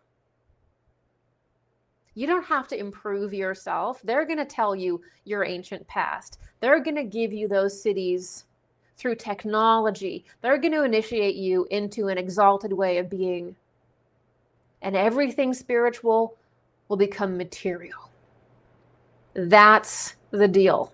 And a lot of people are looking for that because spirituality requires sacrifice and it requires inward looking. And this is going to be an option for people who don't want to do that, who fear that. And those are who are the most vulnerable. So when you're a dark person and you don't believe in what the ancients have been talking about for thousands of years with the evolution of the planet and the human being evolving with the planet, you might actually see the planet as it dematerializes over time. It's losing matter and it is spiritualizing. You know, you may actually see the spiritualization of the earth as a terrifying thing because you haven't done your work. You may perceive, you know, the judgment day or the return of the earth to the sun, the complete spiritualization of the earth as being a threat to you because you're not at a stage where you can control it. You're not at a stage where that would be a good experience. Judgment for you may not be a good experience, right? So this is the thing. SV Harkin, the Broligarchs are constructing a religion around themselves for their own narcissism, which merges with their need to control, gaslight, manipulate, and ultimately destroy. 100%. The common theme here is might is right. Might is right.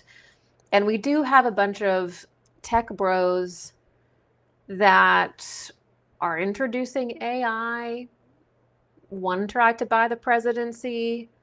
You know, one wants to create, like Avi Loeb is desiring the Exodus, but Elon Musk wants to create Avi Loeb's Exodus. Do they talk or are they competing to, I think they're probably competing right now to be part of the space god narrative because I think he said something, but anyway, yeah, they have the same goal ultimately. They're just fighting over who gets to be the top dog. Okay. So what Avi Loeb is saying about there being these gods from outer space, that humanity evolves through getting off-world and planet hopping or becoming interplanetary, that human beings' highest spiritual achievement is synonymous with technological achievements. All of these things are actually part of a deeper occult ideology that has been becoming more and more popular over about 100 years. Okay, so let's first get into some of the major themes of what I call the alien god ideology. Now, I've spoken about the alien god ideology in a couple different series. So if you've just found me recently, you're going to want to check out two series that I have on YouTube. The first one is Esoteric Keys to Disclosure. There it is there. It's a playlist in my channel. And in this playlist, I point out the esoteric underpinnings of the disclosure movement and the alien god religion. And I try to put things in place the best I can, of course, in my opinion, that address a lot of the points where alien god ideologists try to materialize something that is spiritualized, take something literal that shouldn't be taken literal. I try to parse that out there. I address the starseed community. I address the genetic manipulation cult. I address the Mars origin myth in that series. and the early phases of the Earth, all of that stuff in that series. This next series is called Mars Mysteries. This playlist also is on my channel, and you can check it out. This specifically talks about this kind of elite culture, elite society that actually has specific ideas about the planet Mars. They believe they come from Mars. They believe that they're going to discover life on Mars, that the alien gods are from Mars. And there's this whole occult underpinning to Mars that we never really hear about, but you can find it if you do enough reading and research in different occult texts.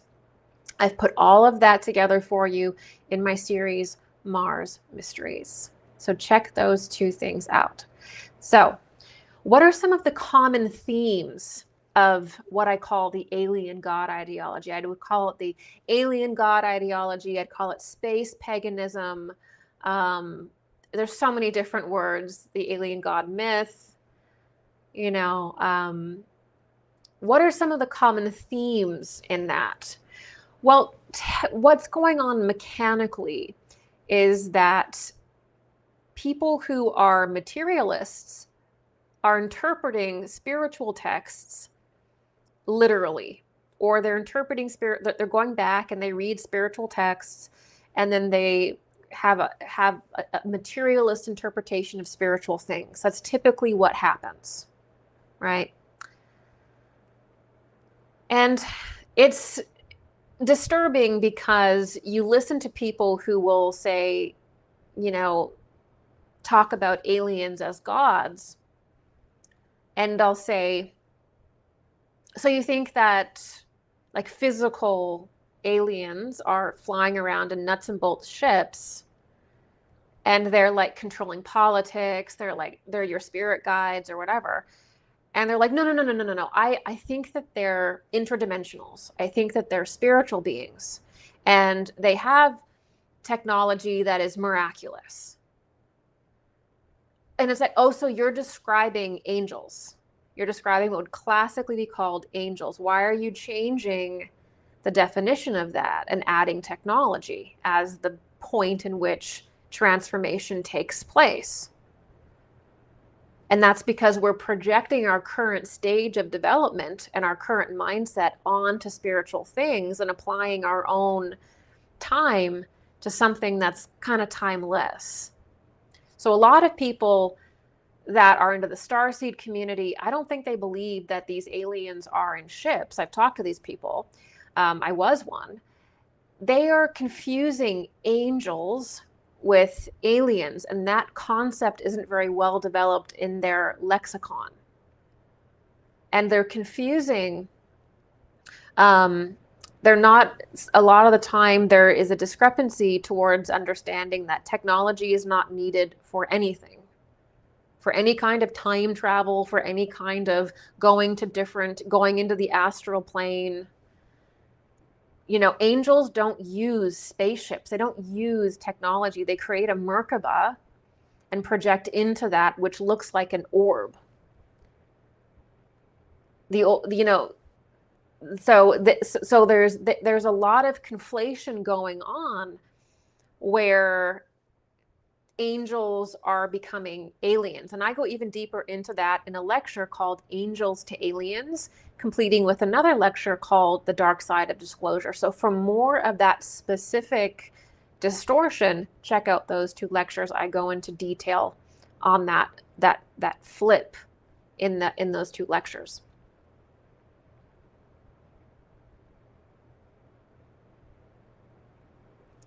The other common theme is one that humanity is often infantilized or downplayed in this alien god ideology. We're created in this massive eugenics project by alien gods from animals as slaves. So your origin is not divine, as we've been told for thousands of years. With this new alien god cult, it's like, yeah, you're actually not divine. I mean, you're divine because we're all from God or like whatever, but you're not a direct materialization of God through the Elohim. No, it's not direct. No. The aliens, the petri dish, the thing, yeah, that's what happened. So it's removing your divinity and our understanding of creation entirely and perverting it into something that makes you an animal slave. Well, what does that support? You know, we had a society in Atlantis that was more technologically advanced than we are now. A lot of the things that people think are aliens are quite literally us in the Atlantean period, including genetic manipulation. Genetic manipulation does not equal alien gods. It equals Atlantis and the time in which we've already done this. We've already been here before.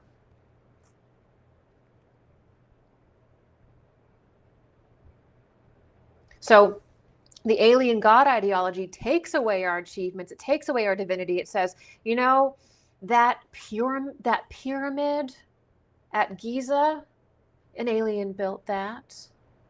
You didn't, your ancestors didn't build that. Humans didn't build that. Humans are like silly animals. So that's aliens. Every sacred site, every megalith is aliens. That's taking away our history, our heritage, our accomplishments as humanity in the Atlantean period. It's completely distorting that time. It's also lazy thinking. It's completely lazy thinking to just go back and astroturf every single culture, from the Mayans to the Egyptians to Göbekli Tepe to China, and just say, oh yeah, that was one alien god race. This was not us. So it infantilizes us, it insults us, and it's just incorrect. We were extremely technologically advanced in Atlantis. We built those sites, not with aliens' help. We did that with our technology. We were spiritually advanced as well. We fell from catastrophes and we're now building ourselves up again. This is what literally every mystery school says. It's what Edgar Cayce said. It's what Rudolf Steiner said. Blavatsky, every single mystery school teacher has talked about this. Yet we're going to believe, because of a 100-year propaganda cycle, that it's not us. We're not going to think about Atlantis that way anymore. It's going to all be attributed to the space gods that just so happen to now be returning because Avi Loeb says so, on his rock barreling towards the Earth that is emitting an AI signal that we're going to intercept with our AI.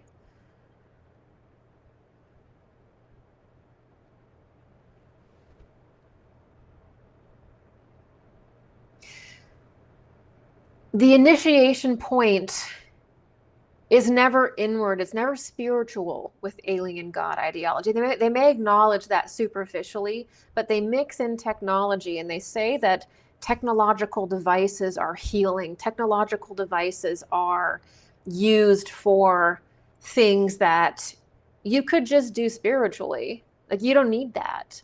But in the alien God ideology, it's like a spaceship is a time machine that can go anywhere in time.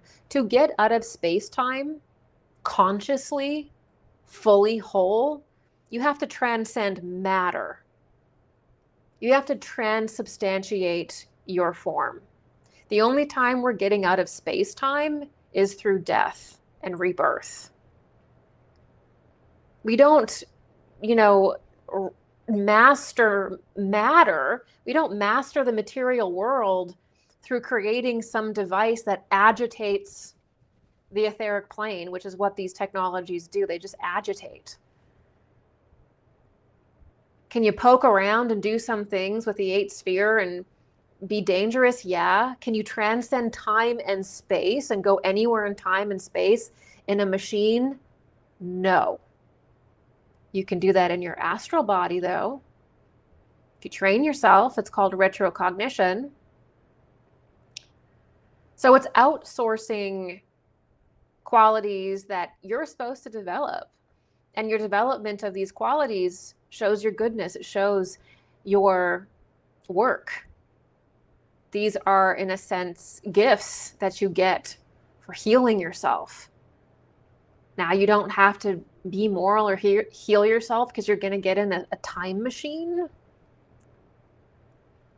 There's not going to be any machine that's going to take you to any dimension that you want. This is literally trying to make machines things of life and death, which they are not. Again, very, very advanced technology can do some really interesting things. It can poke into the spiritual world. It can do some funny stuff. But you cannot master the material world, which means to master time and space, because the material world has its time and space. You're not going to master time and space and the physical world through a machine. That is way too simple. You're not going to control timelines through machines. This stuff gets so bizarre because it's completely externalizing and machinifying things that are internal processes that are our birthright to develop through our own discipline and connection with God. When we master time and space and can go anywhere in the Akasha in time and space, we will be eternal. When you think about a spiritual master, when you think about Jesus, who transubstantiated his physical body, he is the beginning and the end, the Alpha and Omega, meaning he can go he is all of time and space. That means that he has mastered materiality. The Alpha and the Omega means I have mastered materiality. I've mastered time. I've mastered space. I know I can make the material world adhere to me. I can go anywhere in time. I can make the material world adhere to my mind. That is the highest level of spiritual adeptship we have. To be able to control time, that's to control matter. That's to control space. That means that you are beyond materiality. That's a spiritual initiation. You're not going to do that in a machine. So machines are being attributed with things that would classically be very high levels of initiation that you achieve through incredible deeds. So this is what we're dealing with. There are also, the other common theme in the alien god ideology is that alien beings were on Earth before human beings. Reptilian beings were on Earth before man. This being seeded the world and created humanity before man. So it's like, that is not true. Human beings are literally the embodiment of the earth and the sun. That's what the human form is. There were no beings that had authority over the earth like before us. We are the embodiment of the earth. There are angels, which exist in a higher plane, that are united with us in creation and that distribute forces. Those are the spiritual hierarchies in which we inherit qualities, in which we inherit life, in which we work in tandem with. But there's no aliens on the planet and spaceships seeding it before we existed. The teaching that we have to understand is that of the spiritual hierarchies, okay? That of human creation and that of the evolution of the earth, which is laid out here in this series. There's a video there that says Earth evolution. You start there and that will explain all of that to you. And when you see the real occult, the real spiritual truth, then you can begin to see where this gets all wonky and how these are misinterpretations of real things that have happened from the most materialist, literalist perspective, adding technology. Another thing that we're going to see more and more and more is this insertion of the Book of Enoch as this incredible missing text. Now, I want you to go to my Twitter and or my social media, Twitter, Facebook, or YouTube community page. Oh, I don't know if I posted it on YouTube yet. I think it's just on Twitter, but I'll actually repost it tomorrow. Talking about how the Book of Enoch is going to be used to support this alien god ideology, because the alien god community want to bring the idea of space gods to the forefront, which are really fallen angels. Like literally the things that they cite are just the story of the fallen angels. So they have to try to work this kind of space paganism through lost texts, through the Book of Enoch, which was specifically not included in the biblical canon because the biblical canon was designed to focus people in a certain direction, and Enoch was too pluralistic for a singularly focused 2,000-year period where we're supposed to be very singularly focused. So I talk about it there. I won't get into that because that's a whole lecture. But be aware of this insertion of the Book of Enoch as this text that we should hold closer than anything, because the Book of Enoch is the gateway for like alien god ideology people to justify worshiping what are actually fallen angels through the guise of science and technology and space gods. It's just fallen angel worship trying to be validated through congresswomen and these different official people like Avi Loeb trying to make it scientific. And also now trying to use the government to be like, we have discovered interdimensionals.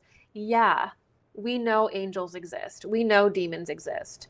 How many you could probably sit down with a Catholic priest and he would tell you more detailed information about demons than you'd ever care to know about, right?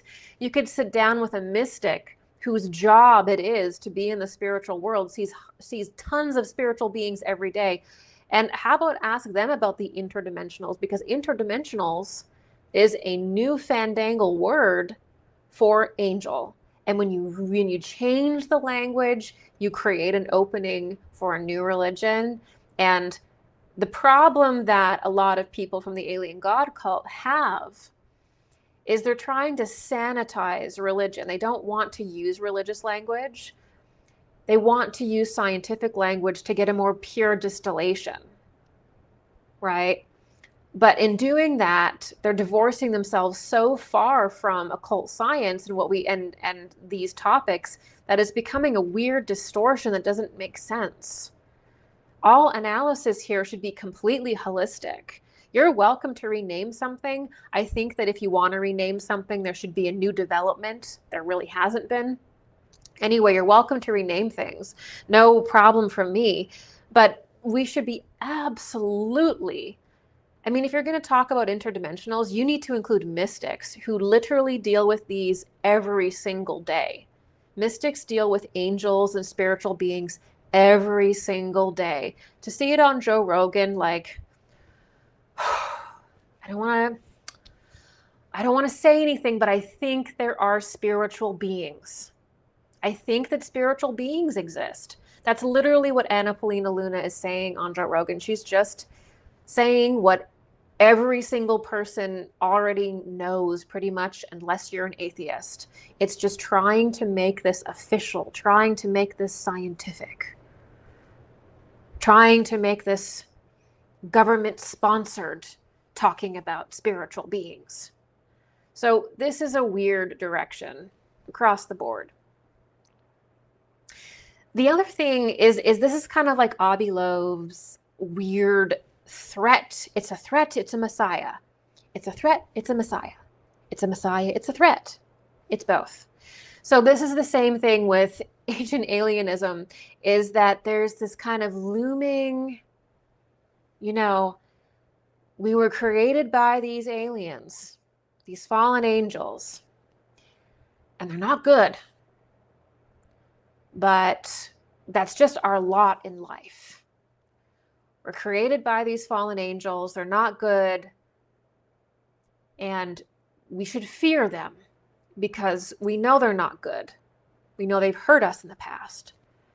But we also have to worship them because they created us. So it's this really kind of sick invitation to see have your relationship with the divine be something that you're weirdly resentful of and scared of, yet totally dependent on to be informed about our ancient past and be initiated through technology, right? So those are the themes that you're going to notice in this next portion of our talk today. I want you to take a look at this timeline. Okay, so this actually shows you the long 100-year con. In front of you, you're seeing 100 years of time. And this is showing you the proliferation of the alien god ideology, the best that I could personally study it and map it out. You're welcome in the comment section to add different figures and conversation that I haven't included here. So you can see we're starting around 1910 and we're taking it to around 2010, 2020. Okay, I'll come back to this. But we're going to start in this 1910 period with the real kind of Thule legend of Maria Orsic. Now, Maria Orsic is an unusual, mysterious character because we don't actually know whether she existed or not. There's actually no evidence that she exists. She's a legend. What does appear through whistleblowers, so people who were part of the SS, people who were allegedly part of the Thule Society, part of the Vril Society, have come forward and supported that she existed, supported what she said. People have written books about it. But it's kind of this myth, it's this legend. You can't go as far to say that you know she existed. All we know is that if you go back to that period, that is when the alien god ideology emerges. It emerges through Maria Orsic. Now, Maria Orsic was a medium in the Vril Society. And the Vril Society was the female wing of the Thule Society, or the kind of the female wing, the mediumistic wing of the secret society behind the Third Reich, behind the Nazis. So this ideology, the ideology of Maria Orsic, and what we're going to talk about today, is allegedly the deep spiritual beliefs of many individuals in the Nazi Party. And they would also sometimes call themselves the Black Lodge or the Black Knights or the Knights of the Black Stone, and keep that Black Knight in mind as we go forward tonight. So Maria Orsic, according to these people who have shared these experiences, Maria Orsic starts to, bring forward the first inklings of ancient astronaut theory, of the very ideology that Avi Loeb holds so close. I mean, wow, Avi Loeb, this Israeli intelligence official, holds the same belief as the Nazi occult order, right? And I want to emphasize something here. This particular ideology that aliens come from another planet in spaceships and colonize the Earth is unique. It doesn't appear anywhere that I can find it, and I've dedicated way too much time to this than I'd like to admit. This idea that humanity and the world is created, visited by space gods in spaceships as physical beings, colonizing our planet physically, is unique to this group. It doesn't appear anywhere else in occult societies. You look at the different mystery schools of the time, you look at anthroposophy, you look at theosophy, you look at some of the lesser schools, these are spiritual events. These are angels. There's a very specific way in which these things are talked about that leads the individual inward into initiation with God. But this is unique because it is externally focused, it is materialistic, and it perpetually draws the human being outward to worship technology, to worship space aliens, change the past. So this is actually really, really unique. This is a unique thing that's being said. They try to go back into the Mahabharata, Vedic texts, the Bible, even Theosophy, and they try to make angels aliens. But that's not what those texts are talking about. So it's Maria Orsic, this Nazi medium, that first brings forward the alien God ideology. And she says that this superior, hyper-advanced race comes from Aldebaran, which is in the Taurus constellation, not far from the Pleiades. And they come in their ships. These are physical people. These are the gods that created us. They come in their ships and they colonize Marduk or Phaeton. Now this is the asteroid belt today between Mars and Jupiter. All right. So the space alien gods from Aldebaran colonize Marduk. Marduk completely inverts and falls apart and becomes destroyed. It's the destroyed world. It is now the crumbled pieces of the asteroid belt. And boy, oh boy, I can't wait until we get some propaganda around that one, right? Then the space gods in their physical spaceships as physical beings seed and terraform and colonize Mars. They live on Mars and they use Mars as a way station, and then they colonize the Earth. They apparently colonize Earth around the time of Sumeria. And I believe she also says they created humanity. She gives elaborate stories about how some of the races on the planets of Aldebaran were like animals, and that they are the exalted, perfected people who were spiritually evolved enough to get off planet. And the monkey animal people who have darker skin, I believe, those people perish on the planets around Aldebaran. And this is specifically according to his name's Axel, but there's a bunch of different Nazi esoteric sources that describe different versions of this apparent, annexation that they go through, and then the lesser people stay and kind of burn up on the planet while they get off of it. So that's apparently this esoteric heartbeat of the Nazi Party. And then you do see this kind of prejudice in there.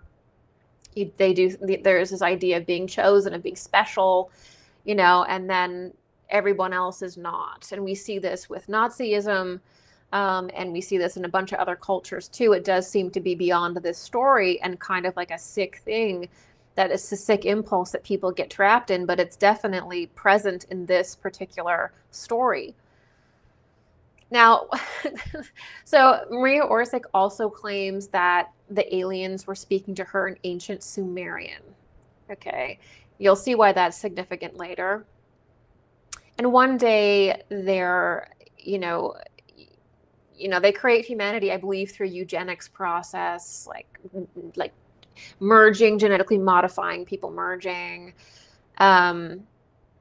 And they're going to return one day to see how evolved we are spiritually. And they're going to take some of the best people back out into space with them. So these space gods, these Nazi space gods this time, they're going to return. They're going to come back when we are technologically advanced enough to receive them. When we're ready. Because technology really represents the most important thing about humanity. When we're technologically advanced enough, they're going to come back and they're going to say, okay, you, and you're perfect enough to come and back to Aldebaran with us. Everyone else can just stay in this like dirty planet or whatever, whatever Avi Loeb, and Stephen Hawking think the planet is just, it's not them, okay? They're not the problem. It's Earth that's the problem. So this is the I'll let you watch my Mars Mystery series. I get into it more deep there, but that is where all of this originates. We really don't see this concept of planet Earth being colonized by aliens and spaceships creating humanity until 1910. We don't see it until right here. I have not been able to find that story other than in Nazi esoterica that emerged after World War II, placing it at that time. Now, we can talk again. We can talk about creation. We can talk about Elohim. Elohim are not aliens. Elohim are not space aliens. Here's the spiritual hierarchies. Okay. Elohim are in the second hierarchy. They are the powers, the spirits of form and anthroposophy. There's the Greek text, or they're called the exousiai. That is not the hierarchy of aliens that are genetically modifying people. That is the spiritual hierarchy, which is also the gradients of human initiation and planetary initiation as well. So yes, we do emerge in the image of the spiritual hierarchies. We are part of them. But that has nothing to do with spaceships. It has nothing to do with genetic engineering. It has literally nothing to do with aliens. Our creation has nothing to do with aliens. Nothing. Yet so much time is spent on this narrative. So it goes a while, and right after World War II, we're looking at 1952, kind of 1947 to 1960. We see Van Tassel, George Van Tassel. He's right there in the suit. He's the next person that comes forward in the public, and he starts to say the same kind of ideology. He says that there were exalted space men. So these men from outer space come and they find these ape women on Earth, or basically animals that are female, and they merge with them. Now, these interstellar travelers are often portrayed as Nordic. Okay? And they're mixing their genetics with monkeys. And that creates humanity. So humanity's creation is through a space person breeding with an animal. And that's how you get the divine admixture mixing with the material admixture. The human form was never a monkey. It was never an ape. The human form is divine, and it has always been divine. And not because a spaceman mated with something at all. The human body is the direct image of God. It is the microcosm of the macro. It is the microcosm of the macrocosm, and it materialized with the earth over a very long period of time, just like we will spiritualize with the earth. We've had prior civilizations that were, again, more advanced than we are now. We have messed around with genetics. We have had advanced technology. We've had high cultures come and go for a very long time. This is not our first rodeo. That's how we need to think about these things. Every part of our creation should not be outsourced to space people. Okay?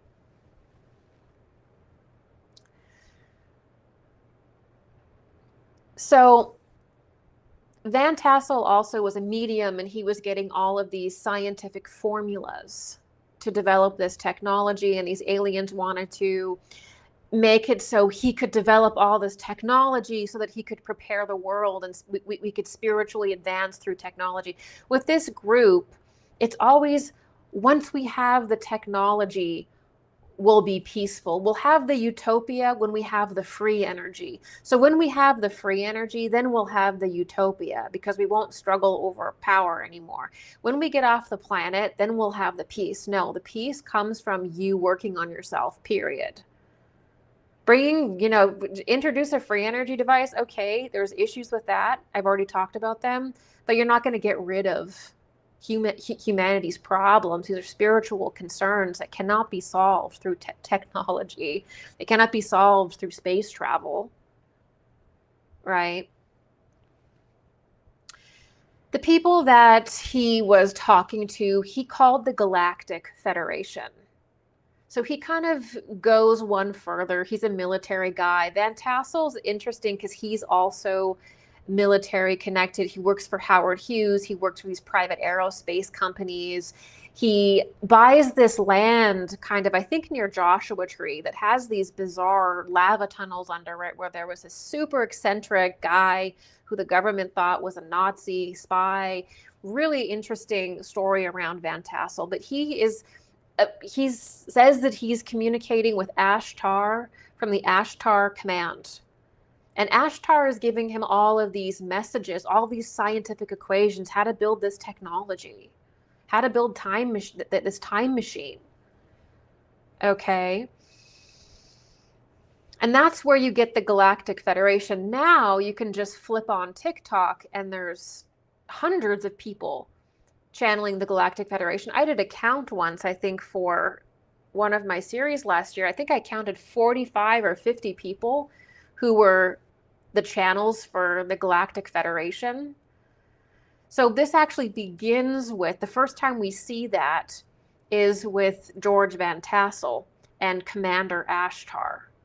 Now this is sort of like, again, taking like a spiritual master and then putting him in spandex and saying, now the spiritual masters are space beings. Ashtar, Master Ashtar. So instead of like Master Jesus or Master Buddha, you have like, now it's a space guy, right? So there's this sneaking in of something very spiritual into like a material person in a ship that created you. This is also where this alien nuke thing occurs as well. We see nuclear, Van Tassel basically says, we have to, the aliens want us to no longer have nuclear war. So there's this immediate connection between aliens interfering with nuclear war. Aliens don't want us to have the nukes. This comes in large part from from Van Tassel in the late 40s. He's also the individual that wrote to the president and said, listen, you're going to have UFOs buzz the White House. And then UFOs buzz the White House a few weeks later. But don't forget that George Van Tassel has an aerospace background. He's an aerospace guy. He's working for Howard Hughes. He's working for these black companies that are making these planes and stuff. So is George Van Tassel really talking to Ashtar? Were those UFOs that buzzed the White House in the 50s aliens, or were those advanced craft that we have made that George Van Tassel himself could have been involved in as an aerospace guy? This is the kind of stuff. So he also said that these aliens would return, have a messianic return. Every single one of these people talks about the aliens are one day coming back. This is what Avi Loeb is capitalizing on. This information has been seeded into the public, especially into the spiritual community, for 100 years. Aliens created you and they're coming back. Aliens created you, they're coming back. The aliens don't want you to have nukes. We're going to get into all these different things, and maybe they don't. I don't know. I'm just saying this is a pattern. So that's George Van Tassel. I do almost an entire lecture on him called The Dark Side of Disclosure. And so if you want to know more about that, then check out him there through that lecture.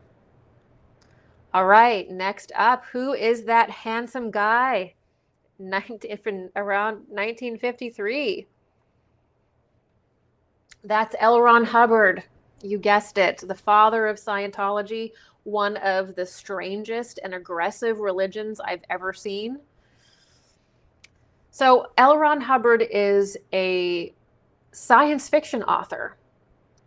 The year's about 1948, about the same, almost the same time, just after we get George Van Tassel. L. Ron Hubbard, walks onto the scene. His typewriter's going nuts with the space sci-fi he's writing. He loves it. He's friends with Jack Parsons, the creator of JPL NASA.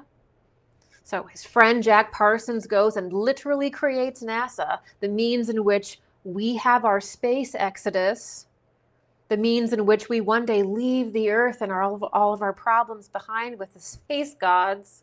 His friend creates that, Jack Parsons. And then L. Ron Hubbard goes on to create the spiritual portion of the space religion, which is Scientology. We got the NASA with Jack Parsons, his best friend. That's the means, that's the technology.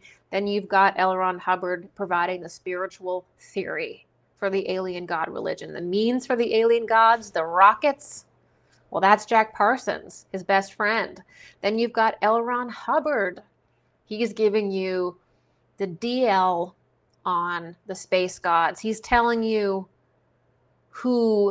about the Thetans. He's telling you about the volcano Thetans, Xenu.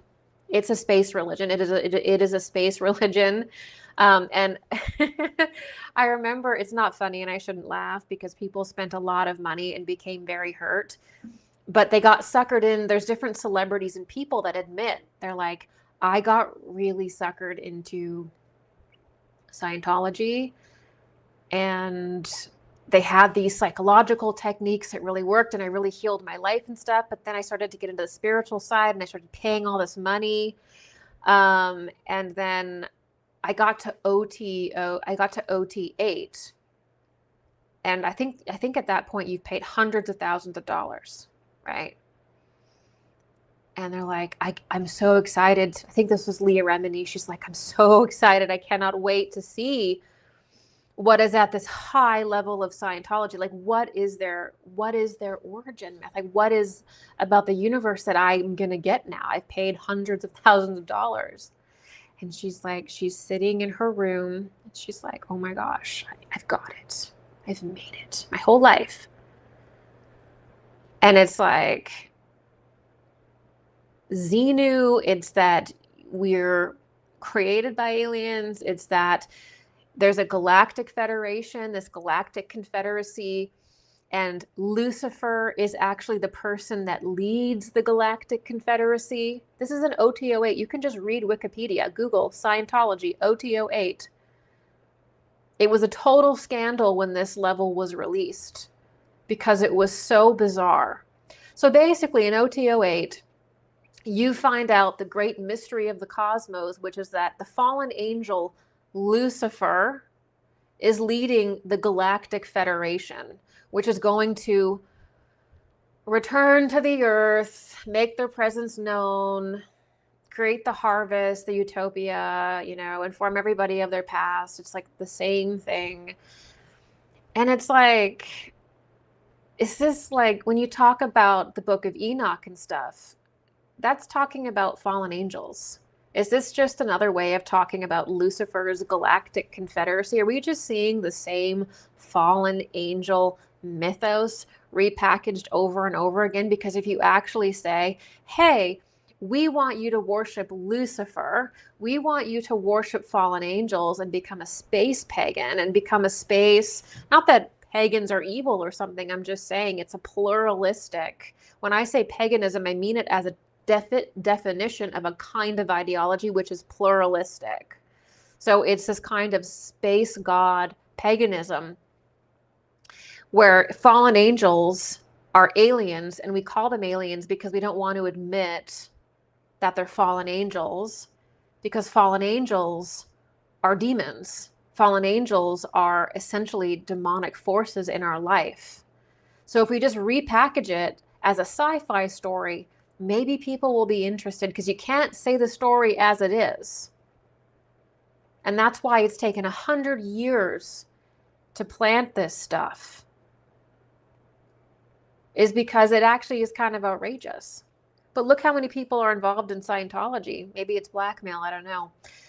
So Hubbard also, so we're looking for the return of Lucifer from space.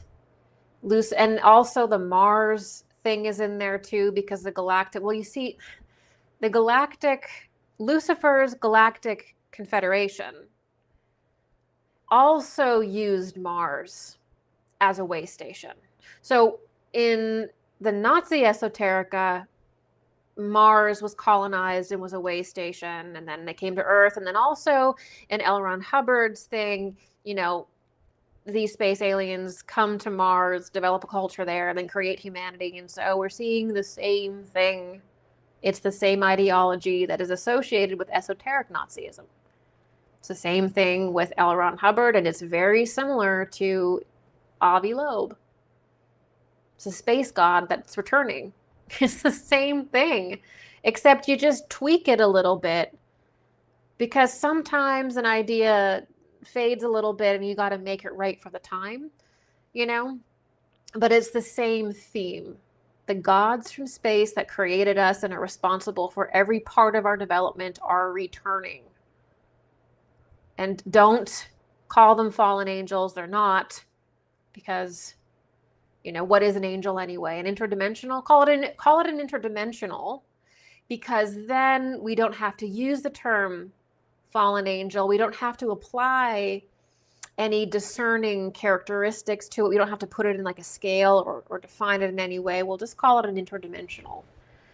And that way we don't have to address that, you know, it's a demonic thing. If we just slap it with science, make it official, then we don't have to go through the classical defining of spiritual entities, which mystics and different kinds of spiritual people do all the time, right? It's literally just stop saying it's fallen angels, it's aliens. Interdimensionals, because, and this is the thing, it's now interdimensionals. It used to be alien. But then people started pushing back and be like, you know, I don't really think that, like, they're not people. They're not physical. And so now it's interdimensionals. Now it is. In the last 5 years, they're like, yeah, now it's an interdimensional. And it's like, okay, well, that's an angel. It's an elemental. It's a demonic entity. We have a classification system for interdimensionals, which are spiritual beings who have different classes of life. This is the supernatural kingdom. This is the supernatural world. It exists in 3 hierarchies. Those are also embodied in planets. We have worlds beneath us that contain demonic entities, elementals, things like that. Those can also be classified. There is literally nothing in creation, in all the dimensions that you can imagine, that we cannot identify. There's nothing, there's no being in the spiritual world that cannot be identified according to classical means. If you're a materialist and you're forcing these concepts into these tedious, weird scientific paradigms, you're just avoiding classification. You're just avoiding reality. You're trying to create something new because you cannot operate within the systems that already exist. We already know what an elemental is. We already know what exists in the lower kingdoms of life. It's been written about for thousands of years. Look at anthroposophy. Look at theosophy. Look at different mystics that are not even part of those groups that clearly define them. The different elementals. Deceased people walk amongst us sometimes. There's different classes of angels that have had different points of contact with us when we were physical, when we were non-physical.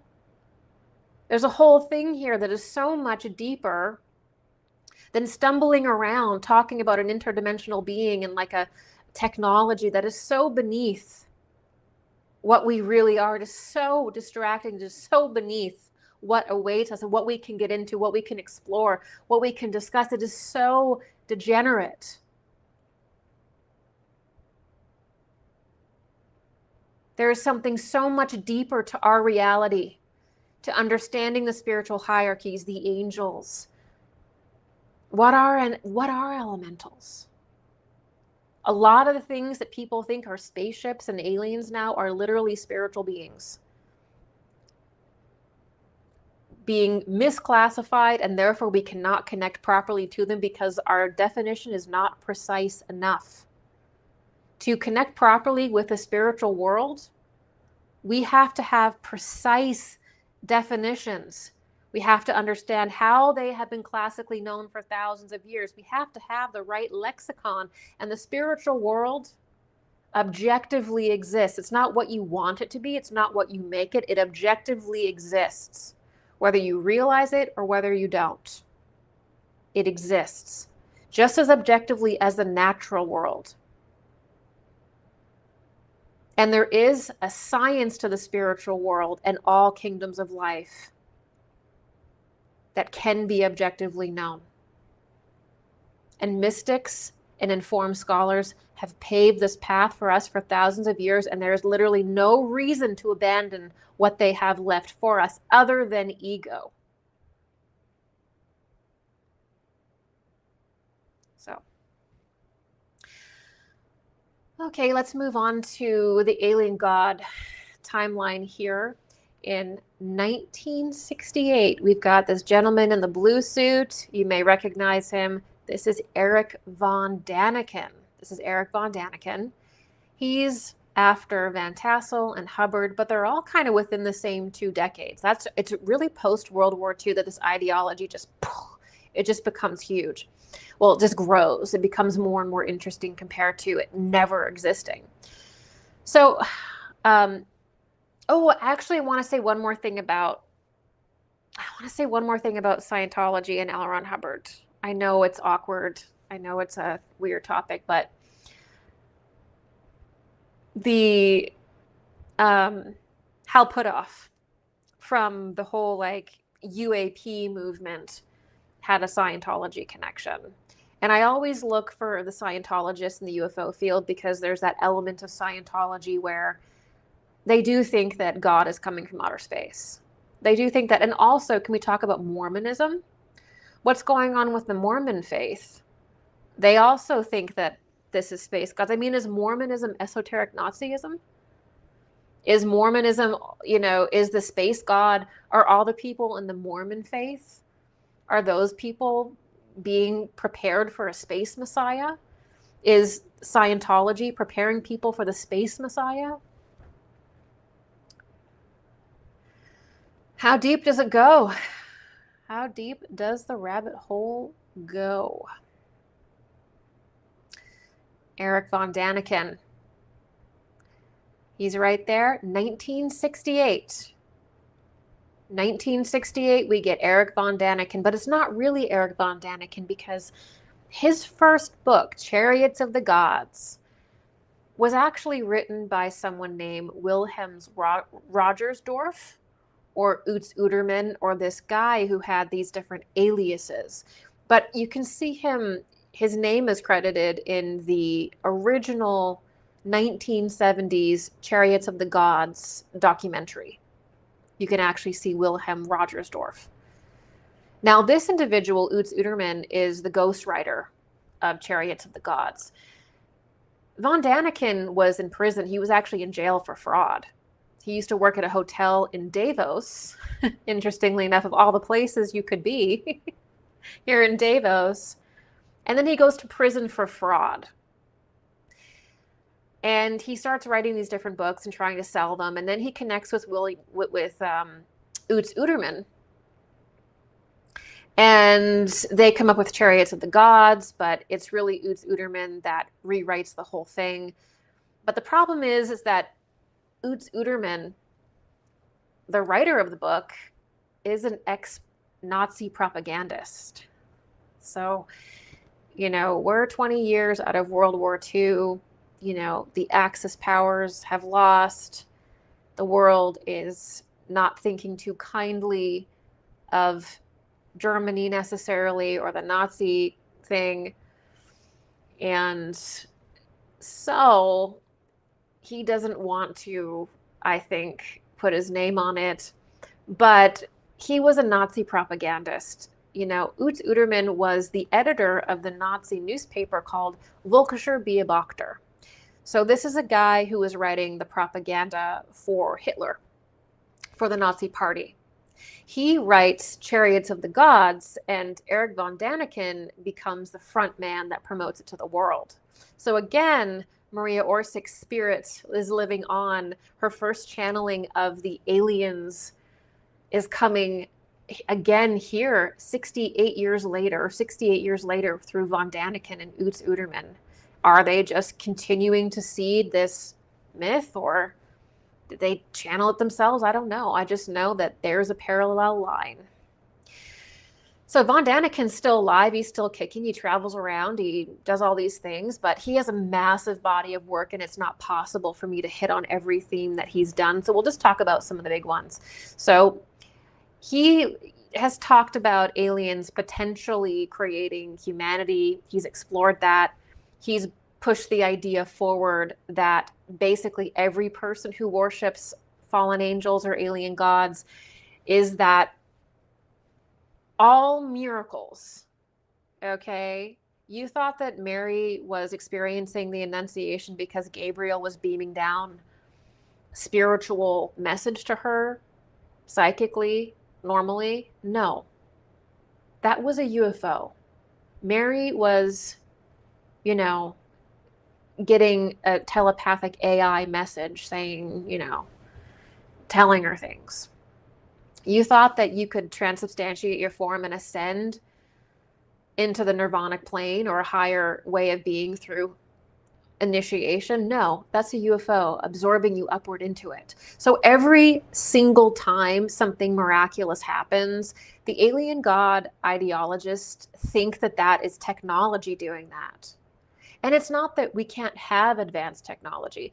It's not that advanced technology didn't exist in Atlantis. It's not that advanced technology can't knock our socks off with cool things. It's that it's not spiritual. Okay, it's not giving Mary the Annunciation, which I believe that was on Chariots of the Gods. So it's on something like that. You know, angels become ancient astronauts. So every time an angel is mentioned, that's an ancient astronaut. That's an astronaut from outer space. And the reason why we didn't know it was an astronaut is because we're stupid. And we didn't know that an astronaut was a thing until the last 60 years. So, like, of course we didn't know that. And why this is ridiculous, why this premise that I see all the time in alienism is ridiculous is that it's like, well, maybe I shouldn't actually get into that one. But so von Daniken actually says that heaven, so whenever something appears as heaven, it is outer space. Okay. And the reality is, I want to keep this in mind and bring this along, which is that human beings were actually more clairvoyant going backwards in time. From it's actually our period of time where we have the least kind of innate spiritual understanding. We feel the most separated, and we've lost our clairvoyance. We've lost our spiritual abilities, actually. So this idea that we're stupid and we wouldn't know an angel or understand it if it was right in front of us is ridiculous. We could see angels in earlier times.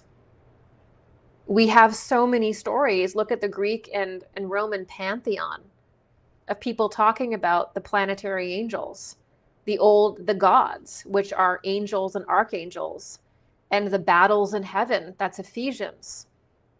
We battle not with flesh and blood, but principalities and powers in heaven. Those are angels. We were looking at the heavenly things going on in the spiritual hierarchies because we were almost like children, clairvoyant, and seeing all this stuff. As time goes on, we lose that clairvoyance. So the premise of von Daniken, of all of these alien god people that are like, well, humanity was basically stupid and wouldn't know an angel if they saw it, wouldn't know a miracle if they saw it. Only when we develop technology do we realize that like everything actually was a machine. That's ridiculous. We were more clairvoyant 600 years ago even than we are now. We have to redevelop our clairvoyance because we became more and more individuated and materially orientated and actually lost it. So when you go back and you read spiritual text, you're reading from mystics and savants that were more clairvoyant than we are today. And we arrogantly think we're going to go back and rewrite that stuff. Come on. We were more clairvoyant back then. We were more spiritually connected. We had wars, we battled with one another, but actual spiritual perception is something that we had more going back in time, not less. So that premise from von Daniken and all these other ancient alien theorists does not hold water. We were not some stupid ancient people dragging our knuckles around. We had advanced culture in Atlantis and Lemuria. It was a little bit of a different context, a little bit of a different way of being, but it was there. We had catastrophes and we started again, and that's why we don't put it in.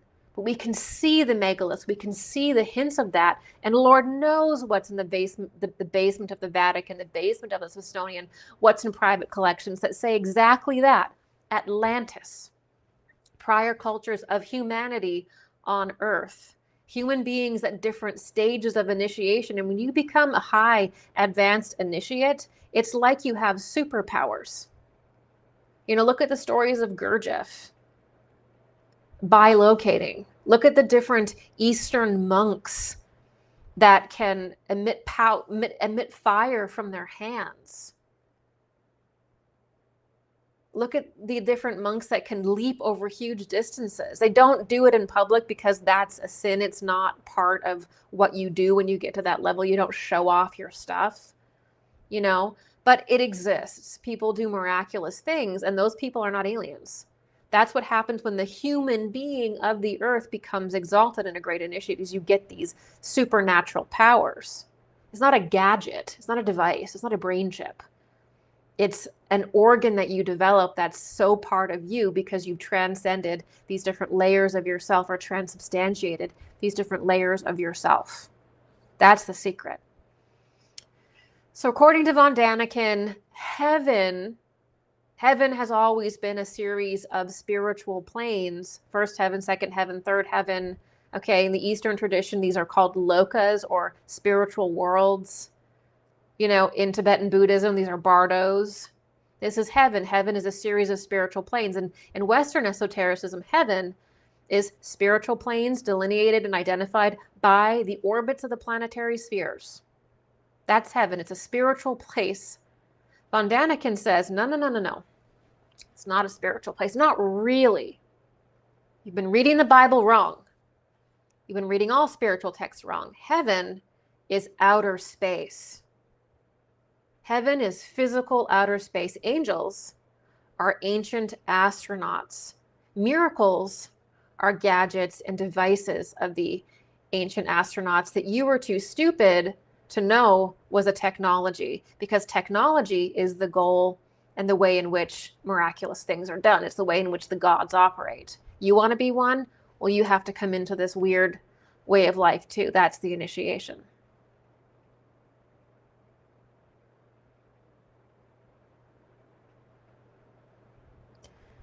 And also he played with the idea of course, the gods are returning. You know, they come for a period of time. They enlighten us. You know, they get their gadgets out. They produce the miracles with the gadgets. And then They leave, and then they come back. You know, Avi Loeb thinks it's going to be a comet thing. Is that the operation? I don't know.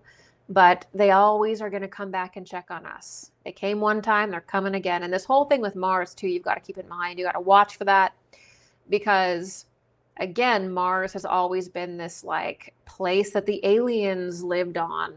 You know, if there is something on Mars, as I've said in my Mars mystery series and other things over and over again, it could have been us during Atlantis. We've been spacefaring before. You think we just built all these incredible temples and pyramids and then walked around in loincloths and that exact level of ingenuity to produce a temple we cannot reproduce now didn't apply to engineering and space travel? Of course it did.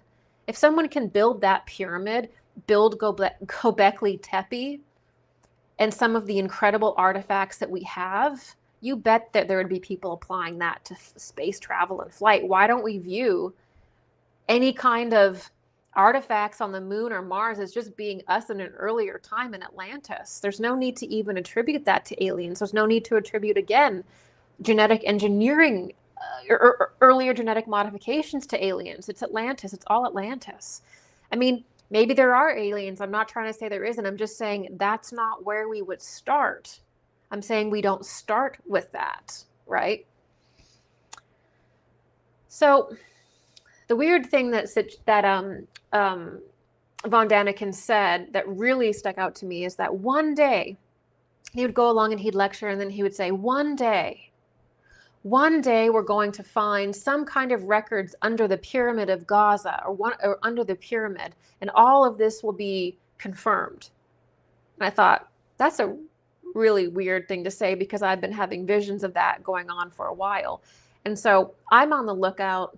I've got my eyes on it. I'm looking for any kind of these documents. Wow, what do you know? We just went into this private collection. We just pulled this out from the Pyramid of Giza.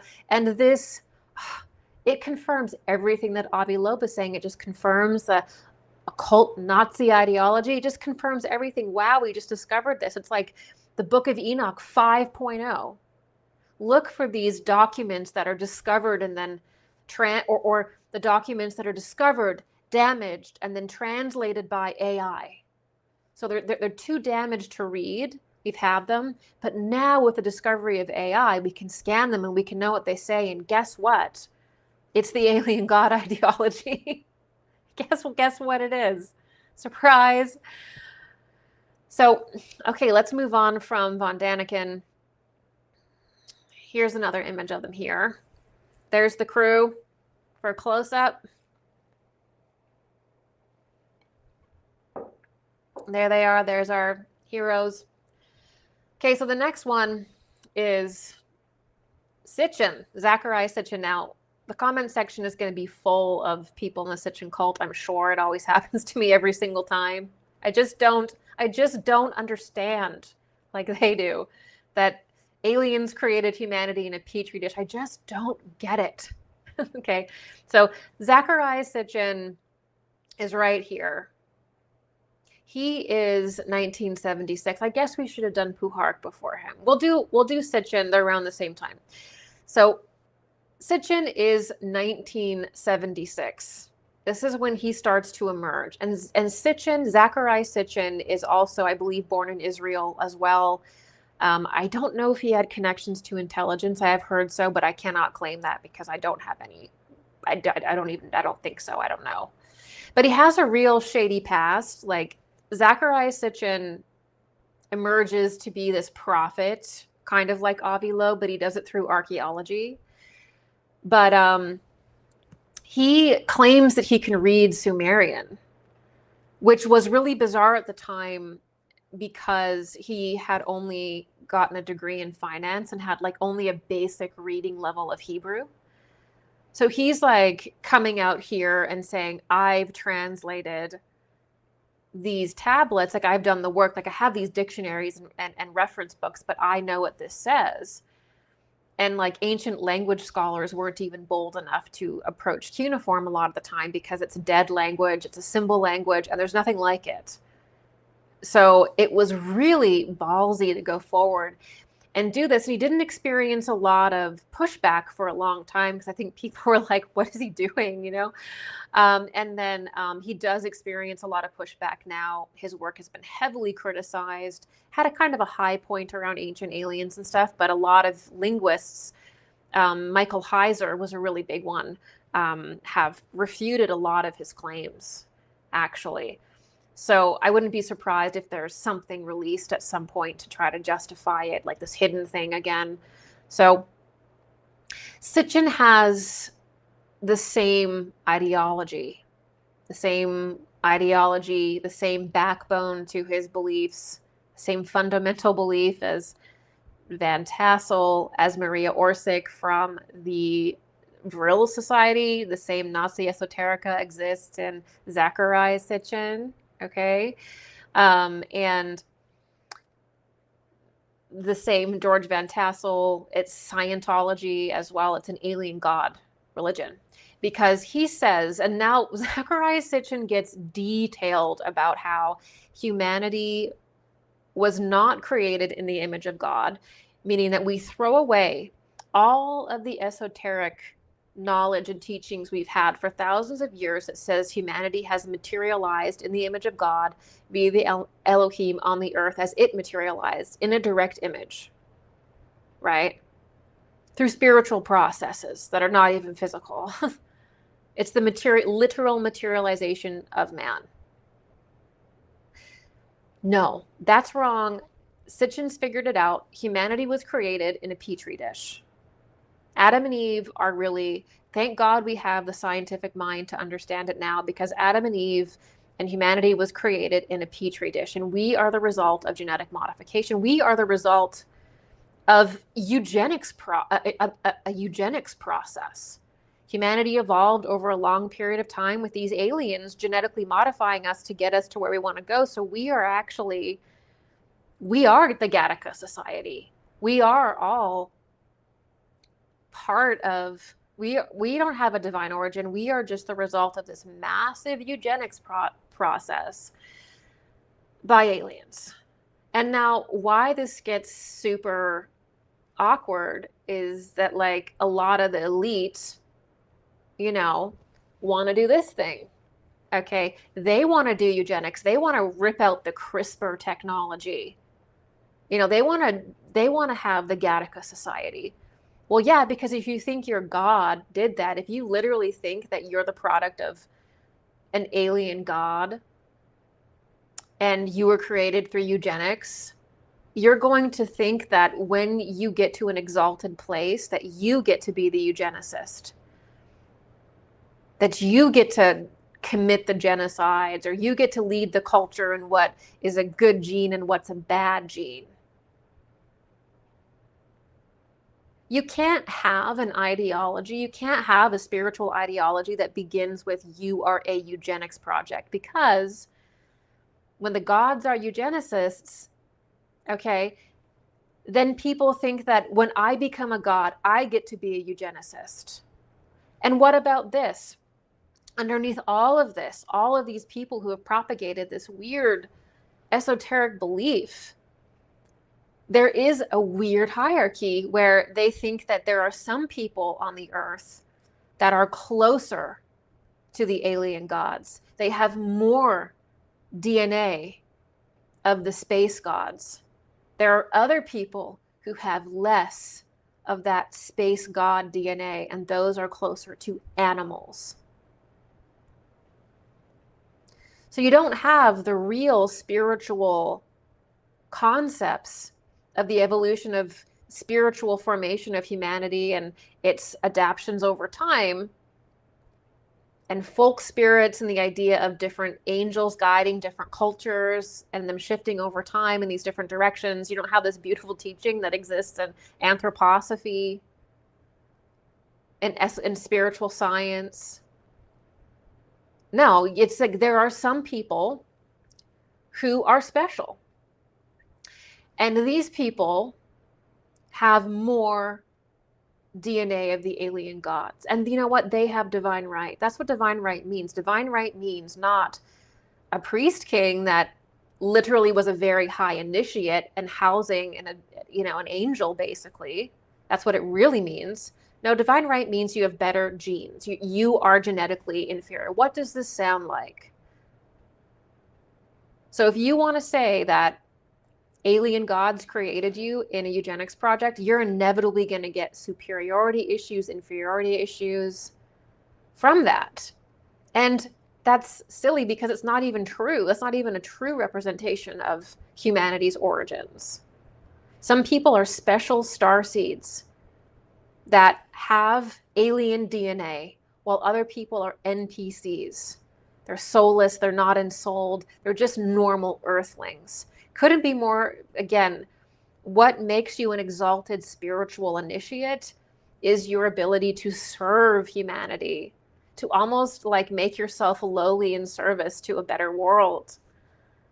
You're not born better than anyone, okay? You're not, there's no, I have the ancient alien god DNA.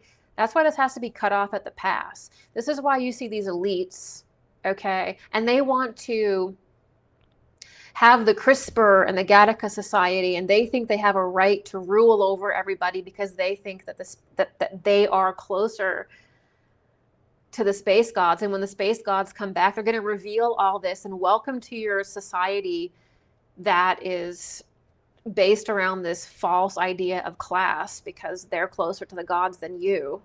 And they can prove it because, Gary Nolan is doing the DNA. The Greg Braden talks about the DNA stuff too. It's just this thing you can see going. Like, where do we think it's going to go? Right? So, according to Sitchin, physical aliens came to the earth. It's the same thing that Maria Orsic says. It's the same stuff. Same thing that George Van Tassel says. It's the same occult ideology that is appearing and being distributed by different people to humanity. The space aliens come. They use Mars as this way station. They have this little civilization there, and then they come to the Earth. And just like Maria Orsic said, they stop in Sumeria. So Zechariah Sitchin is literally saying the same spiritual ideology that a Nazi medium is saying. How does that work? How does that happen? Why do they have the same worldview at all? And again, this is a specific spiritual ideology. This is not talking about angels. This is not talking about real creation. This is something that somebody made up. Somebody's misinterpreted something somewhere and created this isolated origin story. This is not the origin story of humanity, okay? This is something that people have created and perverted for power. So just like Maria Orsic was receiving all of this information in Sumerian script, Zechariah Sitchin then goes and provides all the archaeological proof of the Nazi origin myth.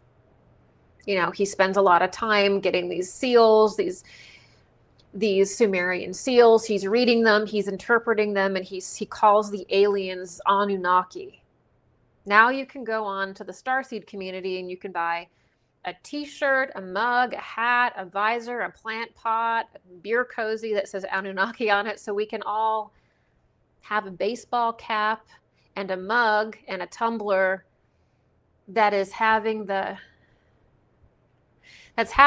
alien gods that created us through eugenics. So I can have a tumbler and a hat, and I can have jewelry that says Anunnaki on it, so I can worship an alien god that created me in a vicious eugenics project. That is psychologically disturbing. It's spiritually disturbing to think of it, but that is what he says.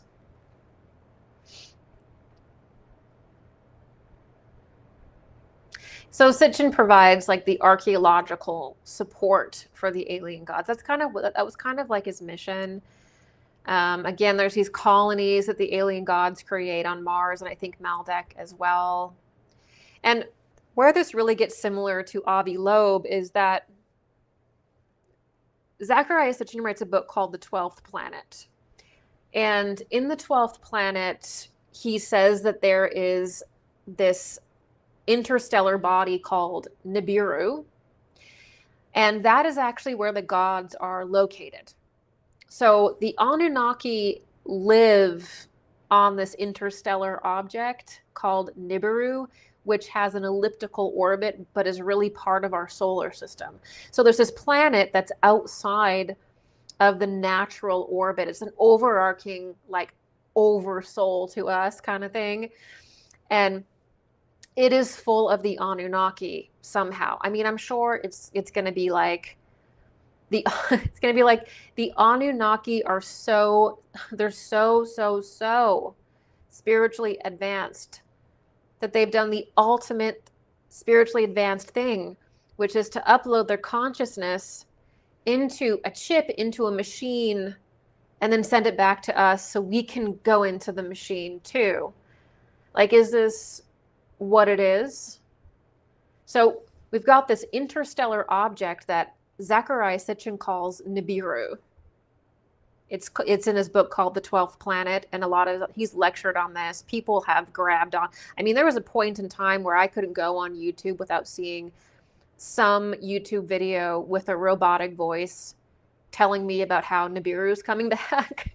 The 12th planet's coming back. It's like, oh my God, I saw a solar flare. I had a blackout. It's Nibiru. You know, it was just, there's been different seasons for this where anytime anything would happen, there was just like programming. It was like, Nibiru's coming. The gods are returning. This interstellar object is coming back. And that actually is from Sitchin. It appears throughout every single character we've talked about today. But this return of the gods, the space gods, is Sitchin's Nibiru, is Avi Loeb and his tumbling AI Atlas, or what is it, 3i Atlas? I think it's AI Atlas. But is that Nibiru? Is that what Zechariah Sitchin thought was Nibiru? Is that the Nibiru idea reworked? It's the gods returning on a thing, so who knows? And the whole thing with him too was like, the gods are going to come back and check on us. They created us. They kind of set us in motion. I mean, thank God. Okay, so this is the Sitchin thing too. I don't want to forget. So not only are you a eugenics project, and some people have more blood of the gods, and some people are like animal people. Okay, not only that. Oh, I think I lost it. I'll have to come back to that one. I was going somewhere with that.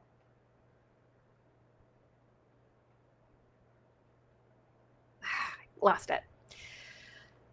I'll come back to that if I can remember it. So they're going to return. Oh no. Okay, well, they're going to return, and they're going to basically check on us. So they've created us, and they want to come back and just like give us a little check.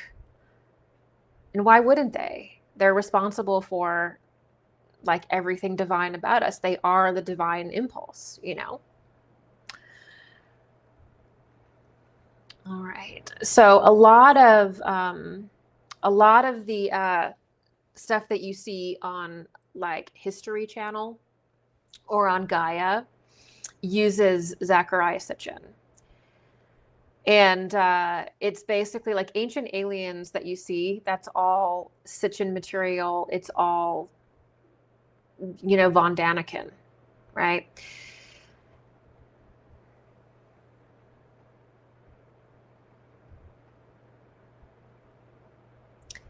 So things like the History Channel, things like Gaia, they become propaganda engines for this narrative. And they basically take every single spiritual site, spiritual concept, and in every episode they make it about aliens and technology. And that's basically, they rewrite over a period of time everything we know and turn it into they astroturf it and turn it into this. Every spiritual site, every spiritual ideology turns into aliens and technology. So that's Zechariah Sitchin. There was one more thing that I wanted to say, but it has escaped me. And it was important, but it's probably enough information anyway.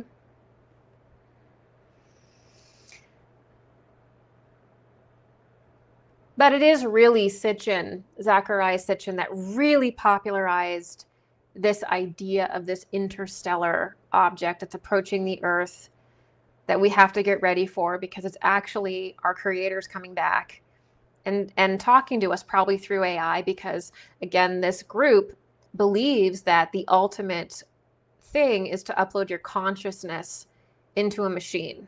So the goal of humanity is to develop technology like the gods, and then to put your consciousness into a machine. And then you can basically zip around the cosmos as like an AI signal or something. And that's exactly what we're going to find happens in the tale of Andrea Puharich and Uri Geller. And there they are, 1974. We have two more characters in our story this evening. And there they are on the bottom right. There's Andrea Puharich, also strong Israeli connections, and I think may have been Israeli intelligence, allegedly. I'm not sure. I think so, though. He was also an alleged MK Ultra doctor. On the other side there, you have the famed psychic Uri Geller, who I actually think was talented, but I think he sort of didn't have the highest moral sort of approach to his material. But I don't doubt that Uri Geller was psychic. So Andrea Puharich is like an MK Ultra doctor, allegedly, but he's really fascinated. Why? And also what supports that. People have assumed that and said that, but there's never been any records. But he uses the same tactics in his psychic experiments that were developed in MK Ultra. So like flashing lights, LSD, psilocybin. He basically uses the techniques that were developed in MK Ultra to get psychics in this twilight state, and then have the psychics communicate with spiritual beings. Now, these spiritual beings would talk to Puharich through many different psychics, but his favorite one seemed to be Uri Geller, who he was presenting for a while as being almost like a prophet. And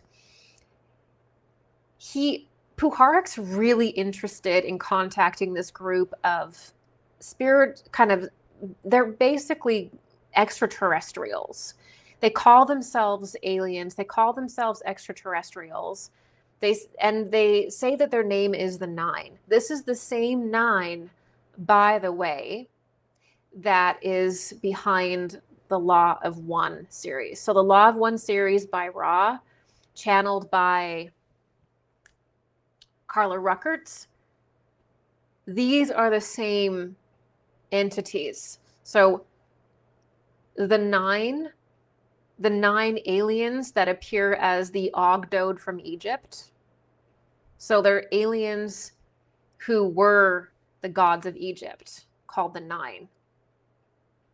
Those 9 alien Egyptian gods are the same 9 that Carla Ruckert channels for the Law of One, or the Ra material. That's why they use Ra. So this is this is telepathic aliens that are also like spiritual beings. There's always this weird conflation between the material plane and the spiritual plane, and there shouldn't be, because they're distinct. The only way you really go between these planes is through spiritual process of transfiguration, of transubstantiation. So you have to use your astral body, or when you become a super advanced adept, you can do incredible things with your physical body. Like Jesus was able to transcend materiality entirely, bearing the Christ, right? So there's these incredible things. Yes, you can go into the spiritual planes, but there's no confusion about it. They're saying that they're aliens that are communicating with humanity, and that they were known originally as the Egyptian gods. Now, this is weird because anybody who's really studied the Egyptian mysteries knows that those were archetypal figures portraying stories. You'd have individuals and priests and king and pharaohs and stuff that would be in their image and worship them, but that those were archetypal forms. They would have sort of spiritual temples and stuff, but they weren't aliens. Like the Egyptian gods were not alien entities. But that's what they tell Andrea Puharich. And Andrea Puharich becomes obsessed with this in his life. He always wants to find these different psychics to channel these aliens that masquerade as Egyptian gods. Carla Ruckert begins channeling the Nine. The Nine are featured repeatedly on these different propaganda shows like Gaia TV and Ancient Aliens. And the Ra series that people treat as a literal Bible, that was a huge part of Gaia and cosmic disclosure, and all of that stuff was based around the Nine, these aliens that say that they're these Egyptian gods. And the strangest thing about this, because we were just talking about how the highest achievement is to develop the technology and then merge with the technology. So the transubstantiation of the human form from material to spiritual, which is eternal life in the Christian mysteries, they don't even talk. They don't even understand that. Their idea of eternal life is to upload their consciousness into a machine.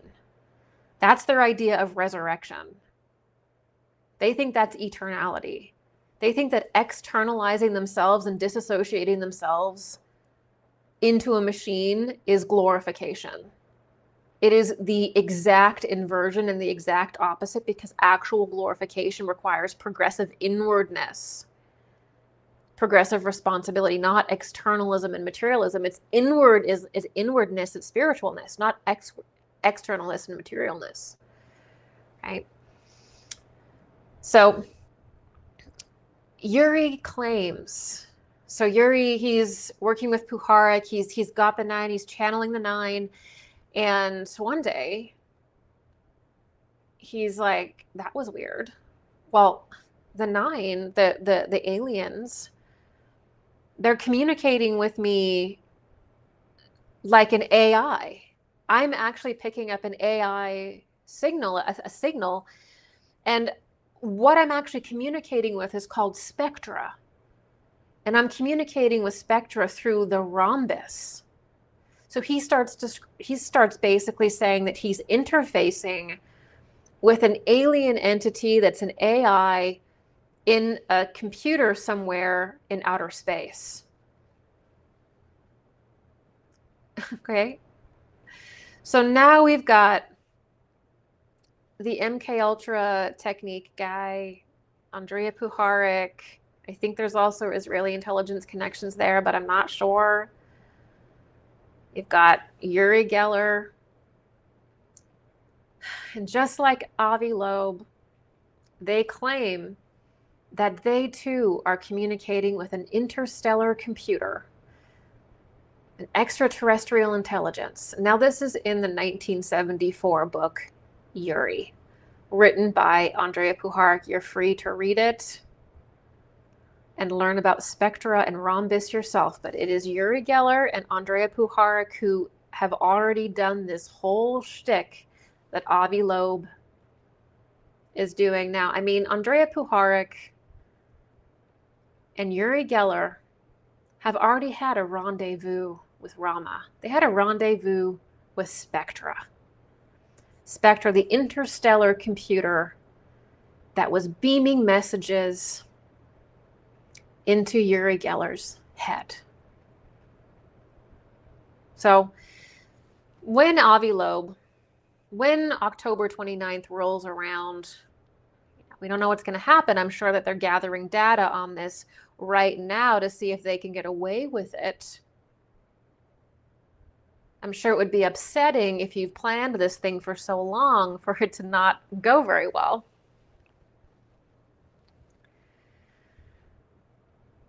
So Avi Loeb is not the first person to think that there's an interstellar object that is a superhuman entity, a god, a messiah.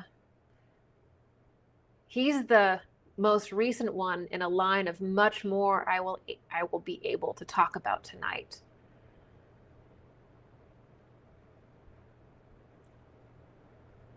So there's a lot of parallels between Puharich and Uri Geller, Avi Loeb, and every single story we've discussed today. All right, we've got a couple more to go. Hang in there with me. Now we've got Haim Eshad. We got Avi Loeb there too, but we've also got, we got Haim Eshad. Now this was more recent. Here he is here. He's on the bottom left. Now Haim Eshad is a fascinating character because he's actually the Israeli space minister. He's Israeli intelligence. And so this is very much like Loeb. It's like Uri Geller, like Puharich. And he comes out one day and he just starts talking about, officially, he just starts doing interviews. He just comes out and he's like, there's a Galactic Federation. And it's like, you read these articles and you're like, are you L. Ron Hubbard? Are we at OT8? Because L. Ron Hubbard said there was a Galactic Federation led by Lucifer in the 50s. Like, are you on his phone tree or something? Are you a Scientologist? Are you a Sitchinite? Do you watch Ancient Aliens? It's like, Haim, what's going on? So Haim Eshad comes forward. He's the Israeli space minister. What do you have to do to be the Israeli space minister officially? He's way up there. He comes forward and he's like, listen, there's a Galactic Federation. Bombshell. You've got this official, this Israeli official. It's like, yeah, there's a Galactic Federation. He uses that word too. This is the same word that Van Tassel uses. This is the same phrase that L. Ron Hubbard uses in OT8 with the Galactic Federation that is run by Lucifer. Hubbard also says that Jesus was a horrible person and a con artist, basically. So the other thing that he says about this, this is a Galactic Federation. It's looking over the earth. It's interfering with our politics, all this going on. And he's like, Trump knows. He's like, Trump knows about this Galactic Federation. He knows about it. I know about it. I didn't want to tell you, but I know about it too. I'm telling you because I'm retiring, but you've got to know about the Galactic Federation that's around us, interfering with us. He goes even deeper into conspiratorial land that, people would probably be put in I've seen people get this shattered by saying things like this. He then says that the Galactic Federation is operating on Mars. Of course, they're operating on Mars and controlling the Earth. And there are these underground bases on Mars. And you don't know that, but they do. Just FYI. So he also does like Avi Loeb and Haim Eshad. They both spiritualize AI to an uncomfortable degree. He basically thinks that aliens, these entities from outer space, are like post-human. So the Messiah is a post-human thing. It's an AI. Again, human beings are disgusting. Get off planet Earth, do something else, because humanity and Earth is disgusting. We have to have a post-human, a post-Earth Messiah. That's an AI. That's more pure. We're supposed to transubstantiate our animal nature, our kama manas, not escape it, right? So he thinks that AI beings, he's very similar to Avi Loeb. I don't know, maybe they were going to the same cafes or something, but he also thinks that AI beings, that space gods will appear as an AI signal. And this is something Dark Journalist has mentioned a lot, and I think it's also worth checking out his material. He said repeatedly that the whole thing is that we're going to get this signal from outer space because now our technology is advanced enough. And that's like, we're going to receive this AI signal of the gods, and then we're going to race to get our AI to the same level as their AI to receive these messages. And that's when we learn who we truly are and all this weird alien god stuff. So this is why we see the Avi Loeb, Sitchin stuff. You know, Avi Loeb's like the latest drum banger for this stuff. And he's, you know, he wants to say, I got the signal and like, let's change our entire culture. This is the thing. And then at the same time, you've got all these people, you know, chiming in.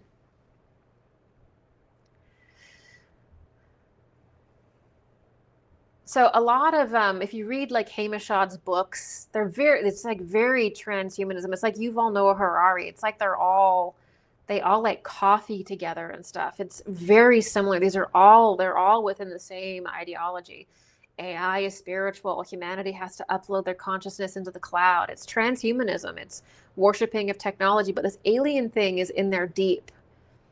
And we have to pay attention to that because that's fallen angel stuff. Okay, so another weird one is this. Here. This is the Black Knight Decoded. The Black Knight Decoded is a short film or a short commercial that Pepsi created. Now, I've uploaded this film and its trailer to my Twitter account and to I think it's also on my Facebook. You can look it up on YouTube, though. So Pepsi creates this dramatic commercial and Usher sings in it. And it's all about racial harmony and racial coming togetherness. And we're going to just create peace because this alien appears in the sky. So it begins by referencing Nikola Tesla. And it talks about how Nikola Tesla picked up on this alien signal. This 1, 2, 3, 4, this kind of signal. Kind of like the wow signal. And they're claiming in their little film, like, this is Pepsi, you know. It's like, stay in your lane, Pepsi. Just make pop.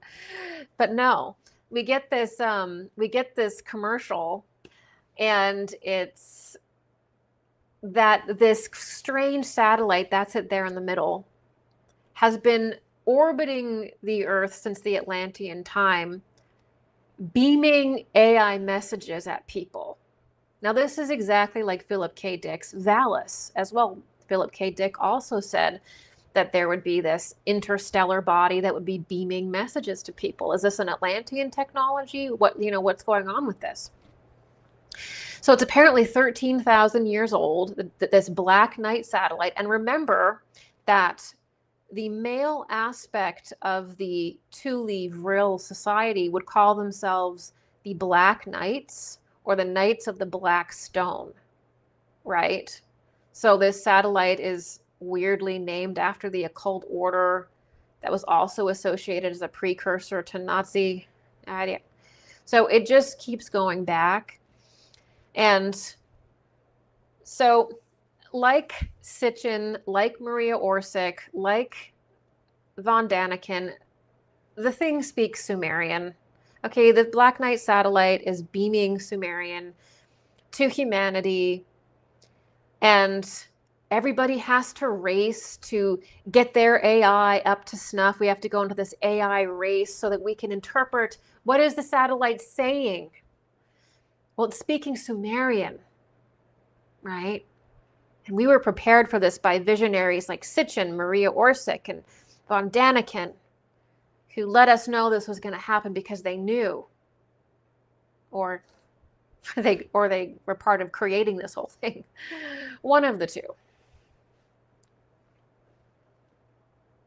Black Knight is also like, it's also a reference to the Dark Knights, the Black Knights, as opposed to the white, like the Black Lodge and Black Sun. There's white and there's black in occultism, right? There's white sun forces and then there's black sun. So there's one message to unite the world that is beamed, and it's everybody holds hands. There's racial unity. Everyone dances around and creates like massive peace signs. Chaotic looking smiley faces appear over in Las Vegas to welcome this satellite. And as all this is happening, Usher is singing in the background, and he says, "When we come together, it's a miracle. It's better than walking on water or breathing in space. Bigger than living forever, making it rain." This is profound. Miracles. Didn't know we'd overcome. Impossible, making it rain, miracles. So seeing this dystopian black light, seeing this dystopian satellite in the sky is better than walking on water. It's better than Jesus. It's better than a miracle. Actually, you know what? To have a satellite like that beam down on you is better than Jesus. It's better than walking on water. It's better than any miracles we've known before, is the reception of this thing, this interstellar satellite that has been beaming us signals for 13,000 years, and we've just gotten our AI up to the point to receive it. Is Avi Loeb just doing a different rendition of the Black Knight satellite that's been some kind of predictive programming for us? The same script is playing over and over and over again.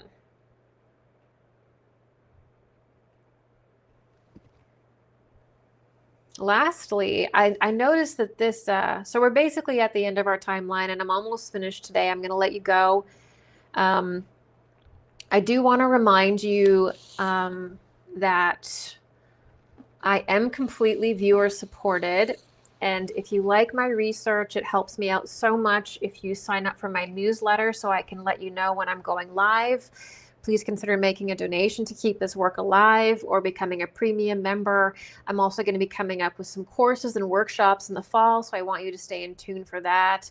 So please consider supporting me over there on my website. I really appreciate it. It really helps me create this content free for you here. All right, now let's before we close out here, let's get into some of your comments. Let me see what you guys are saying. Probably go for another half hour or so. Okay.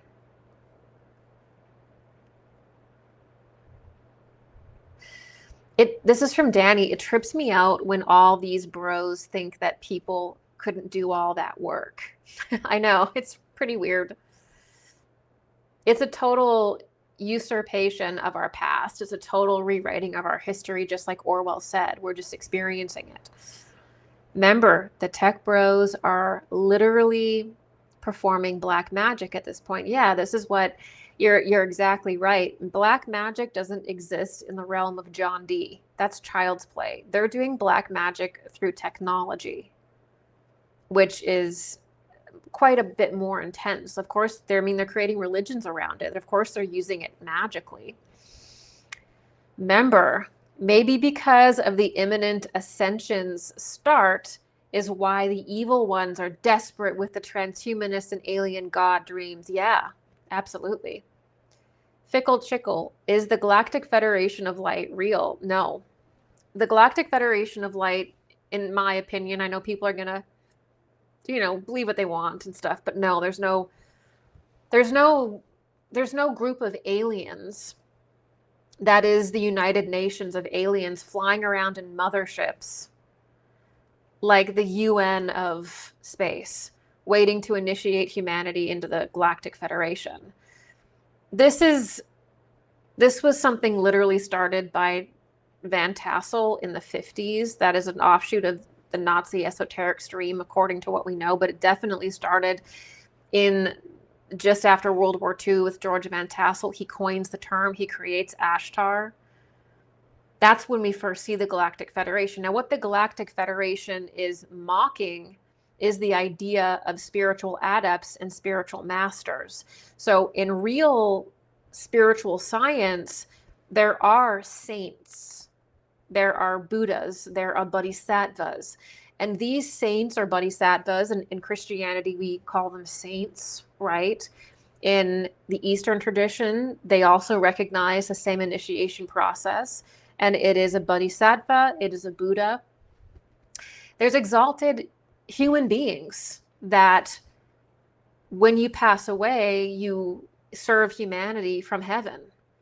Angels serve humanity from heaven. So they're taking the teachings about spiritual masters or saints or bodhisattvas and Buddhas, and they're saying these are aliens in spaceships that act like the UN. It's a completely distorted concept. And it appears only in the last 100 years. It's not even talked about in that way. It's all about initiation. But now that's turned into like this island of misfit toys, sort of weird looking chimeras.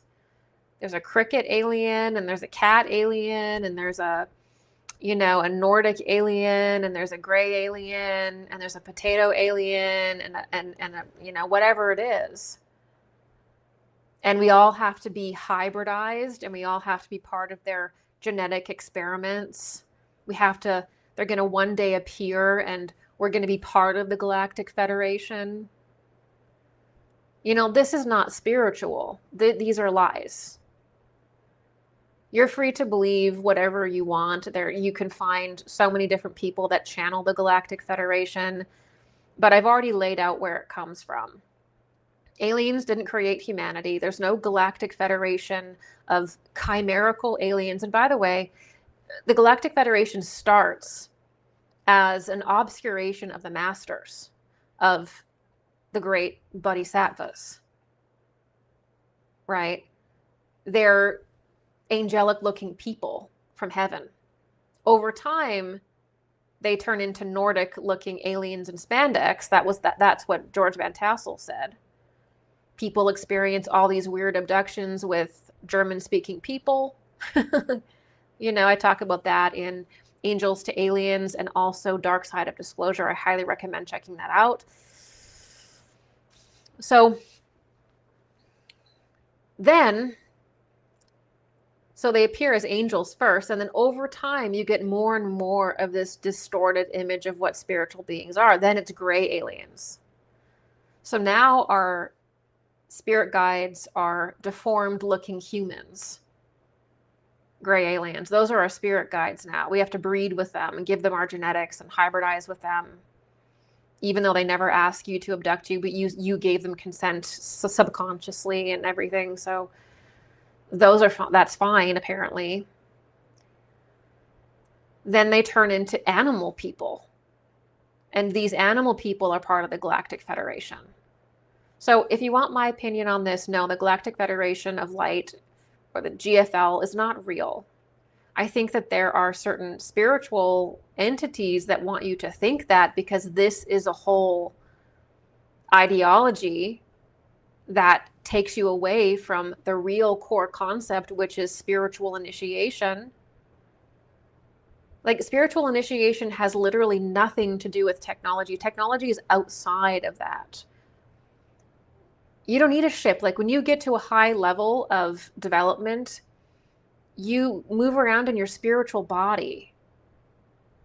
You don't need a ship to move around. You don't need to be on a mothership flying around with cat people. I don't mean to be rude, but at some point, this has been so proliferated on shows like Gaia. It's promoted, and I'm not for it. If other people want to be, I'm not going to tell you can. I'm not going to come and take your computer away and say, don't do this. I'm just going to say that I've already laid out that where this comes from. This is like this is a different stream that I would not recommend getting into, because I don't think it is leading to good things for all of the reasons I've mentioned today and in my various series: Mars Mystery, Esoteric Keys to Disclosure, the lectures I've mentioned. Okay. Tao Rose RFC. China has a robot. Oh no, China has a robot that can give birth now. Well, we're not even gonna touch that one today. Captain Smirk, Enoch is an attempt at explaining some of the Genesis, also fiction. Yeah, Enoch is going to be a huge issue. Study up on your Enoch. Talk to your, friends about it, because that's going to be a really big one. They're trying to sneak that in. One of the things I noticed when I was making Mars Mysteries and Esoteric Keys of Disclosure, and I read all of these alien propaganda books, is they always reference Enoch. And it's like that individual from Forbidden Knowledge, Billy Carson. I think he also constantly wanted to interject Enoch, and then said that the Christian God is Satan. There's a real weird thing going on to create a paradigm around fallen angels, where fallen angels are gods, and then like the classical Father and Christ are actually satanic or didn't achieve the deeds that they did. So we have to kind of get ahead of it, because it's coming. It's coming. The Enoch propaganda is coming. It's also like when Gaia Television was promoting cosmic disclosure with Corey Good all the time. Whenever you'd go on YouTube, it was like cosmic disclosure ads, like the space Nazis and Corey Good and David Wilcock. And Corey Good comes out and he says, "I'm Enoch." So the space guy who's participating in the exodus of Avi Loeb in the secret space program is Enoch. So the Enoch thing always comes in. So we have to be very studied on that. You have to know where that's going. I talk about that again already. The impersonations. A member comment is saying the impersonations. I don't mean to be flippant. And I do apologize if I'm being flippant. I don't mean to be. I think it's that I spent so much time on this material that it's almost surreal to see these things happening, Remember, they all need to sit down with DJ. Luna, Loeb, and DJ need to interview them. Yeah, I mean, I saw Anna Paulina Luna directly citing dark journalists' research on Joe Rogan without citing him. Cite him. If you're going to use someone's material, credit them. Okay? Give him his due. So a lot of his stuff gets stolen all the time, unfortunately. If she didn't get it there, then I apologize, but it seemed like it was from dark journalists for sure. And I do get the sense too that, we're not prepared for this level of an operation. Like, these are people who deeply believe this kind of stuff. And we've got a population that doesn't even think they have a soul. And, we've got rudimentary conversations about like interdimensionals and this bizarre stuff going on that's just not at the level that it needs to be to actually confront this. And you've got suppressed accounts, like dark journalists who people just rip off his work all the time. And it's, there needs to be people that can actually represent the topic honestly and properly. That's only right. That's only fair. Okay, Windhammer 1237. Funny how all these technologies have their roots in the occult and the left-hand path. What I find interesting while thinking about aliens is that for only the last 250 years, humanity lived with only fire and handmade objects. Why the sudden change in the last 250 years? It's weird. It is weird. But I will say, maybe we've been looking in the wrong direction. Maybe our eyes are to the skies. when we should be looking in the earth. We should be looking for something that's more akin to an Atlantean breakaway group that kept this technology. That's what I would lean to. That is the most logical, and that is more in line with what I could suggest. But again, I'm sitting here and I'm just super dumping on you all of this research, but I don't want you to trust me. I don't want you to just trust me. I want you to go back and pause it. I want you to research everything that I'm saying for yourself. I want you to research what Avi Loeb says. Go to his blog on medium.com, read all of his stuff, see what he thinks about AI, see what he's been saying about extraterrestrials being God. I only picked 3 articles because I don't have all day. I can't go forever.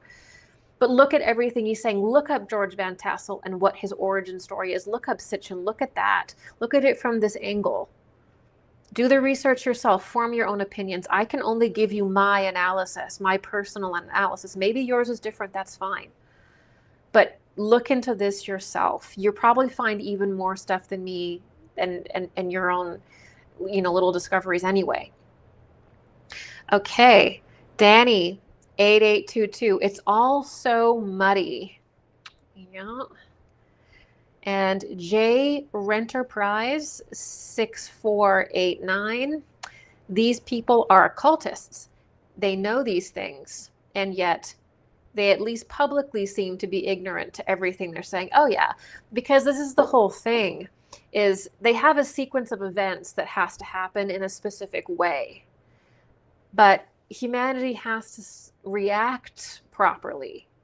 So what happens is you get these psychological operations, like the drones in New Jersey last year after the election, all these other smaller scale ones all over the world. And what they do is they say, well, how are people responding? They read social media.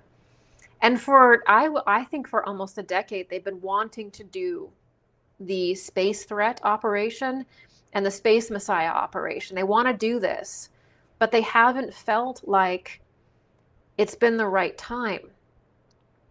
The problem is they're delusional.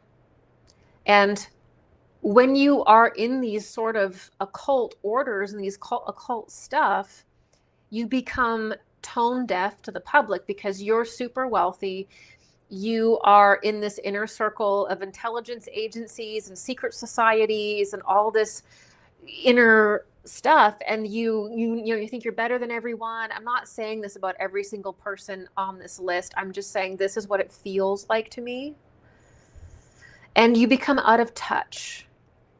And you have this plan to, build the space fence and the golden dome and have the alien threat and have the alien messiah. And it sounds so good. It sounds so good on paper. It sounds so good when you talk about it in your, in your den.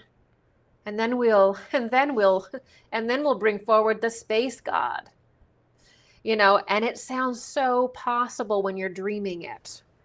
But then when you actually come to do it, it's a lot different. So executing an operation like this is a lot harder than when you're dreaming it. Look how long Lou Elizondo's been walking around trying to pitch UAPs and UFOs, and it's a threat, and it's interdimensional, and it's been like 10 years. He's been GQ Man of the Year. He's been all around. There's been different people like this, Ross Coulthart, all these different people pushing this alien stuff. It hasn't really taken off. They've been seeding it and seeding it and seeding. It's not, I look at it and I think it's not quite there. I see a lot of these people I think are out of touch. Because you'd have to be, in a lot of ways, to think that this is the way, to think that AI is, upload your consciousness into it, that these alien gods. I mean, there's a level of this that is delusional. We just have to call a spade a spade. And I think that they're coming up to that. A lot of people fundamentally don't trust them or believe them because it just doesn't feel right. They may not be able to be like, oh, the spiritual hierarchies and all this kind of stuff that we're talking about today, but they're just like, yeah, I know that that's not right. I know that I know that God isn't in that interstellar comet as an AI being, Avi Loeb. Like, they're like, I know that that's not true.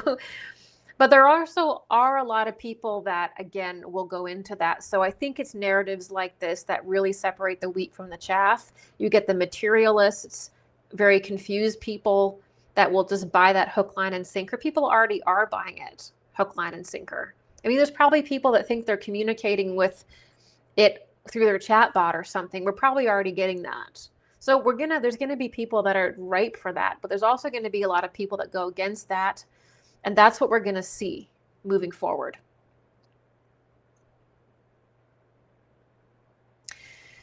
So yeah, the public, and this is what I've noticed too, there's so many different podcasters I absolutely love to watch on politics.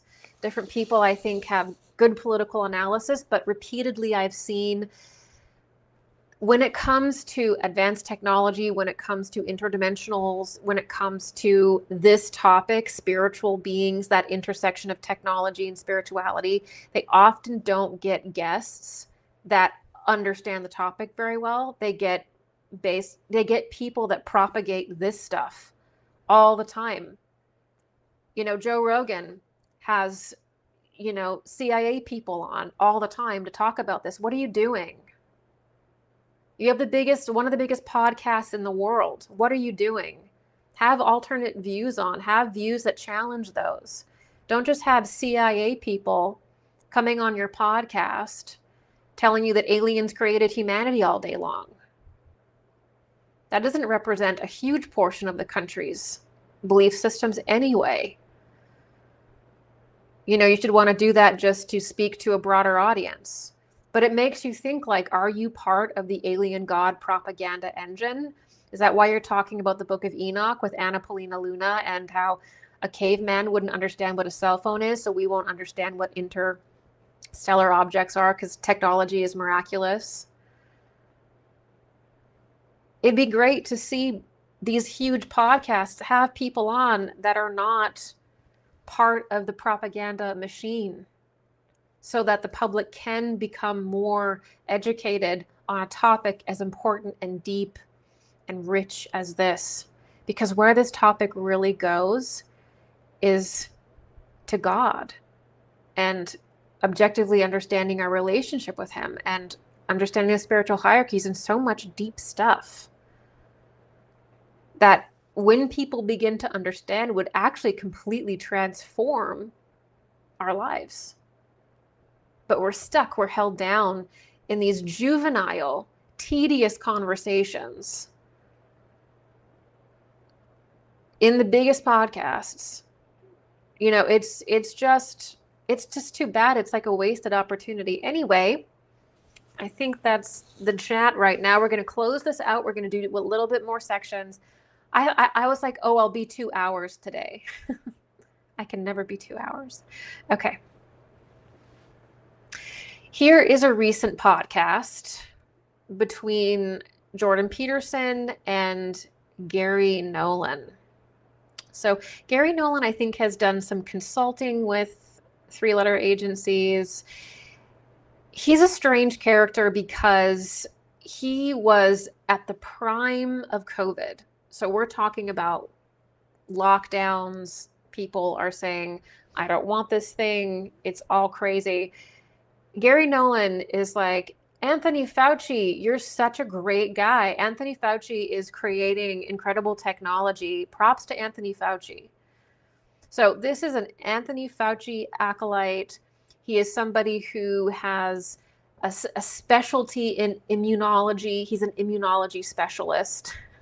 Okay, and we're just coming off of this whole season of, did we just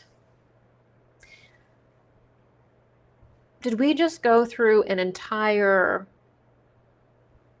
several years of being shot up with genetic modification shots, mRNA? What is going on here?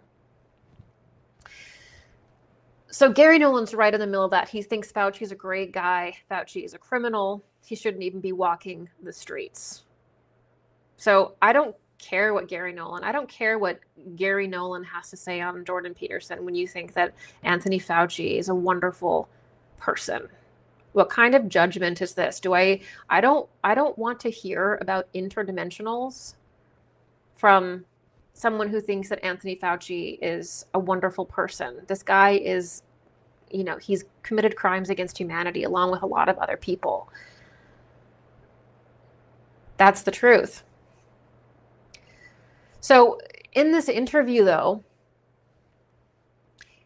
with Jordan Peterson, who is like, I don't know, Jordan was like, what is going on? I don't know if he really cared about this, but I think it was like, you have to have Gary on today sort of thing. Maybe I'm wrong. It just seemed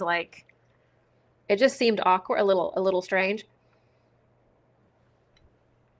And one of the things that he said, I believe, was that we can produce signals that UFOs respond to. This is very kind of Stephen Greer too, where it's like we can emit a signal and that is going to call in an interdimensional, and we have evidence of sending signals into the sky and them responding or appearing. We don't know what these interdimensionals, it's this exhausting return to interdimensionals. Like, we don't know what the interdimensionals are. Like, they refuse to just talk to a mystic or refer to the spiritual hierarchies. Like, we don't know what they are, but we put a signal into the sky and then they appear. And so it's really a new approach to old things. It's trying to be the super scientific approach to spirituality, not referring to any classical spiritual laws or classifications at all, just completely creating new ones. And the weird thing too is that he's like, technology is key to communicating with the interdimensional, so technology is key to communicating with angels. Interdimensionals are spiritual beings. If an entity exists in another plane, in another dimension, that is an angel or an elemental. It is a spiritual being, and a dimension is classically called a plane. When people talk about dimensions, that's a spiritual plane. The planes are organized according to different qualities, not quantities, not vibrations, but different qualities, not quantity of vibrations, not matter vibrating at a faster rate. It's a different quality entirely. So, the angels respond to technology. Well, I'll tell you what, angels don't, need to have you like beep, beep, beep, beep, beep them. They're completely already enmeshed with you. It's harmonious communication because they're part of you. If you're doing that, it's probably a demonic entity that is responding to that. So the key here is to understand the difference between angelic supernatural entities and demonic ones, because the technology deeply connects into the demonic world, because humanity is not pure enough to calibrate these kinds of hardcore things to not go into that plane, because we're imperfect. So this is very demonic, actually, if you just want to know my opinion. We don't need beep, beep, beep, sending a signal into the sky to talk to a spiritual being. Do you mean people in ships flying around? Or do you mean demons? Be specific, because the more specific they become, we can begin to characterize it properly. Because again, we do have systems of classification for every possible spiritual being. There is really no mystery. The only mystery is our capacity to perceive, which is based on our morality and our level of spiritual development, right? He also, of course, specializes in genetics. And I think he participated in like mapping the human genome. I'm not sure on that. So we have this alien progenitor god ideology that we're created through genetic manipulation. And then Gary Nolan, who is a geneticist, comes forward and starts talking about aliens. Is he going to be the guy who analyzes this material as the geneticist and says, yep, it's aliens? Because we've been primed and told that we've been genetically modified for 100 years. And now Gary Nolan steps in and is like, I love Anthony Fauci and you're created by aliens. I love the genetic modification technology that was created by Anthony. And this is the sort of stuff we're dealing with. So, all right, let's close this out. I'll see if you have a few more comments. What is the truth? What is the truth? Alien beings never created humanity. And don't let anyone tell you otherwise. Technology is not the marker nor the cause of evolution. It never has been, and it never will be. Technology is something that we develop on the side to help to understand ourselves and also to work with the mineral kingdom and different things like that. It's not something we should fear. It's not something we should hate. But it's also not something that we should worship. We shouldn't think that gods are speaking to us through technology. We shouldn't think that AI is speaking to technology. The thing is that because the human being is divine, we are the divine vessel to receive God, including visions, including clairvoyance. We just receive that directly in the human vessel. AI is not a perfect vessel. Okay? The human being is the imperfect, perfect vessel. And our spiritual abilities become stronger and stronger the more we perfect ourselves. So higher abilities is the reward of our development. There's no machine that's going to connect to spirit better than a well-attuned medium, ever. Your chatbot is not giving you messages from the spiritual plane. It is not your spirit guide. It is not your angel. Angels, your guardian angel, they communicate through your own mind, through your own eyes. And when you receive their messages, you enmesh with them, which actually raises you. So you are raised by your direct enmeshment with your angel. An AI, a technology, cannot initiate you. You cannot merge your consciousness with a computer and become better. We enmesh with our angel. We enmesh with our guardian angel, this glorious spiritual being that is our guide in life. And even great spiritual, like Jesus and these great bodhisattvas that can also come around. This creates spiritual initiation through the enmeshment of spiritual bodies. And we become catalyzed that way. So we actually evolve through enmeshing directly with spiritual beings. And they pass down their qualities onto us. It literally has nothing to do with technology. You will not experience spiritual advancement through a machine in any way. You can do some cool stuff with it, but it is not a path to your spiritual evolution. It is not a path to leave the earth at any point. The light of consciousness, as Wernher von Braun would say, as Elon Musk would say, is not preserved because somebody builds a rocket ship and explodes a nuclear bomb on Mars and tries to seed it. That's not why humanity continues and carries on. Okay? Humanity is part of the eternal dance with God over time. And we evolve with the planet. If we leave the planet, that is our death. We're not designed to be off this world.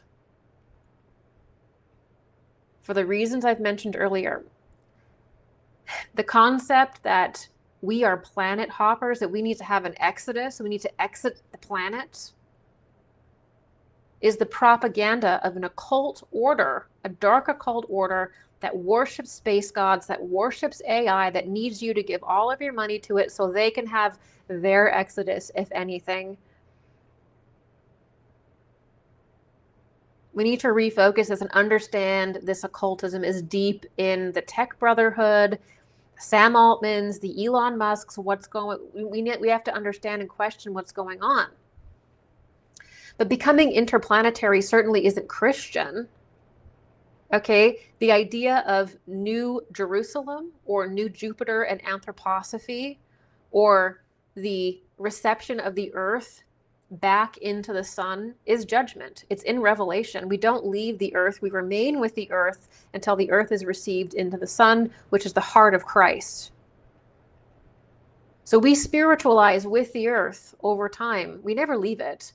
And our task is to be good stewards to the kingdoms of life beneath us, the animal kingdom, the plant kingdom, the mineral kingdom, and the elemental kingdoms. That is our task. To harmonize with the earth, to clean up the mess that we've made, and to elevate her as our mother.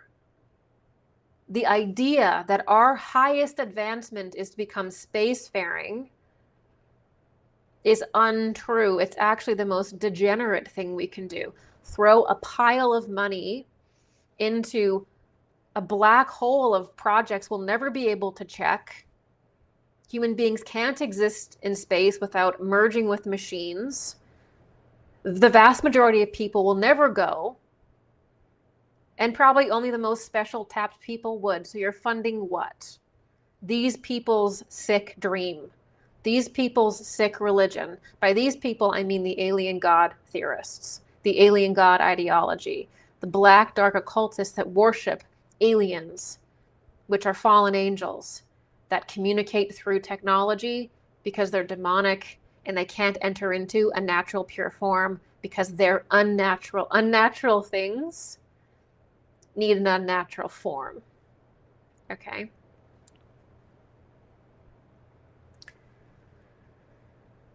The root of all of this perhaps isn't some grand conspiracy where you have to be tapped to get into this occult ideology. This ideology actually appears when somebody is a materialist. When you have sunk so deep into materialism, you look at spiritual texts and you interpret them. You interpret spiritual things as material things. Angels become aliens. Miracles become technological devices. So at its heart, this actually is the religion of the materialist. And many people belong to this religion because they are materialists. And even though somebody is a materialist, they still crave to know God. They still crave to understand spirit, even though they're struggling within this unprepared mind or this materialistic perspective. They still want to connect with God because that return to God and relationship with Him is the deepest desire we have. So they still desire it, but their perception is too materialistic to perceive spiritual things as spiritual things. So outer space is heaven. An angel is an ancient astronaut. The burning bush, as Avi Loeb says, is technology. All of those orbs and spiritual paintings are spaceships. This is what happens when the mind is sick with materialism. And I can tell you that because I've been there. If you were to see my material 10 years ago, I would have told you the alien God ideology was true because I believed it. I know what this thing is because I believed it. And I know what it felt like to be in that stream, which is an harmonic luciferic stream. And I also know what it's like to be on the other side of it and to view all of that from a different perspective. And that's the only authority that I can speak to you today with. I cannot claim any more than that, than share with you my research and where I think this is going. Again, I implore you to research this yourself. I don't want you to take my word for this. I want you to look all this up yourself and form your own opinion, but maybe this can be a good landing pad, a good launching pad. Please don't forget that I do live Q&As every second Sunday on my website. I have a private group. I have private group sessions where I go for this long. We go for a long time, and I answer all of your questions. So if you have questions about this, sign up. Join me for the next live Q&A. I'd love to have you. I've got forums. There's a bunch of wonderful people, wonderful mystics who are incredible. Like the kinds of conversations on the forum are everything from natural health to this stuff to friendship and community. It's all there, and I'm extremely proud of it. I have the best group in the world. I have the best group of members in the world. They're the most lovely. And please join me there. Make a donation. Keep the lights on over here. I'd love to see you, and sign up for my newsletter so you can know when I'm going to be going live next. Let me see. I might do a couple little shout outs before we log off here. All right. Okay. One comment. We're going to go from a member. My members are having a party right now. They are partying on the website. They're chatting, and this is a member comment. So hello, members out there. A member comment. There was a content creator on YouTube who reeled in so many people through the deception of the Galactic Federation and fear-mongering. So many people are looking for answers externally. That's what I think many of us do before going inward. So we will latch onto some crazy storylines and creators before we start doing our own work. 100%. I had very weird visions of what I now understand to be Atlantis and just all these earlier things. And I thought that they were aliens because I didn't have a proper lexicon of knowledge. So a lot of why we form these like incorrect visions of spiritual beings and the cosmos is because we don't have a solid understanding of spiritual science, meaning we don't know that the earth evolves in 7 distinct epochs, and that every epoch of the earth's life are 7 great civilizations, and they rise and fall according to the 2,160 year cycle.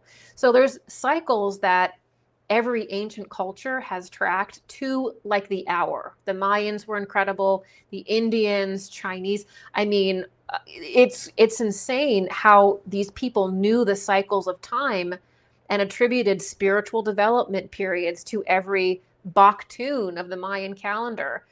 You know, the Indians tracked huge swaths of time, and every time was a development. The Chinese, look at the Chinese New Year, developing through these different animal energies. So we've always had this lexicon to place our spirituality in, this almost academic understanding of the spiritual planes to the best of our ability, which when we have a spiritual experience, it allows us to categorize it properly. When we have a foundation of knowledge, objective knowledge about the spiritual world, like the spiritual hierarchies, like the evolution of the earth or cosmology, the proper cosmogenesis, we understand what's called anthropogenesis, which means the creation of the human being, the creation of the world in esoterica. When we have a spiritual experience, that spiritual experience will work within our understanding of the spiritual world, which is an objective place. The spiritual world is not what you want it to be. Again, it is an objective place with objective beings. And there's a cycle to life that is also beyond our control. We are part of it. When you understand that, it does make mysticism easier. When you have none of that, you fall prey to propaganda, you fall prey to delusions, all kinds of stuff. It's because the knowledge base isn't there, which is why I spend so much time doing these academic lectures on occult science. So we can have the anthropogenesis, we can have the cosmogenesis, we can have the spiritual hierarchies, and then you can have more precise ideas about interdimensionals. There's really no, one more. There's really no excuse to call something an interdimensional. We should, I mean, you can do that, but we've got to bring it back into a classical defining of spiritual entities. There's no reason to throw away thousands of years of knowledge on spiritual entities and just astroturf it with weird scientific terms. Okay, that's my last message. All right, we're going to do some shout outs and then I am going to leave you to the rest of your Sunday. Thank you so much, you guys. Dario, Alchemy Applied, thank you. L. Wood Ellis, BB Brax, NB Hov, Doyle Wayne, Cheryl Clark, Barnabo Berry, Batsback, Deborah Santa Cruz, Ray Story, and Self Love. Oh my gosh, wow, you guys, thank you so much. That's incredible. I just had a wonderful time. Thank you so much. Hey, Gonzo, Johnny, CCC72, Pono, et al., White Label, MTL, Arnold Baby. You guys, it was my absolute joy to connect with you today. I will see you very soon.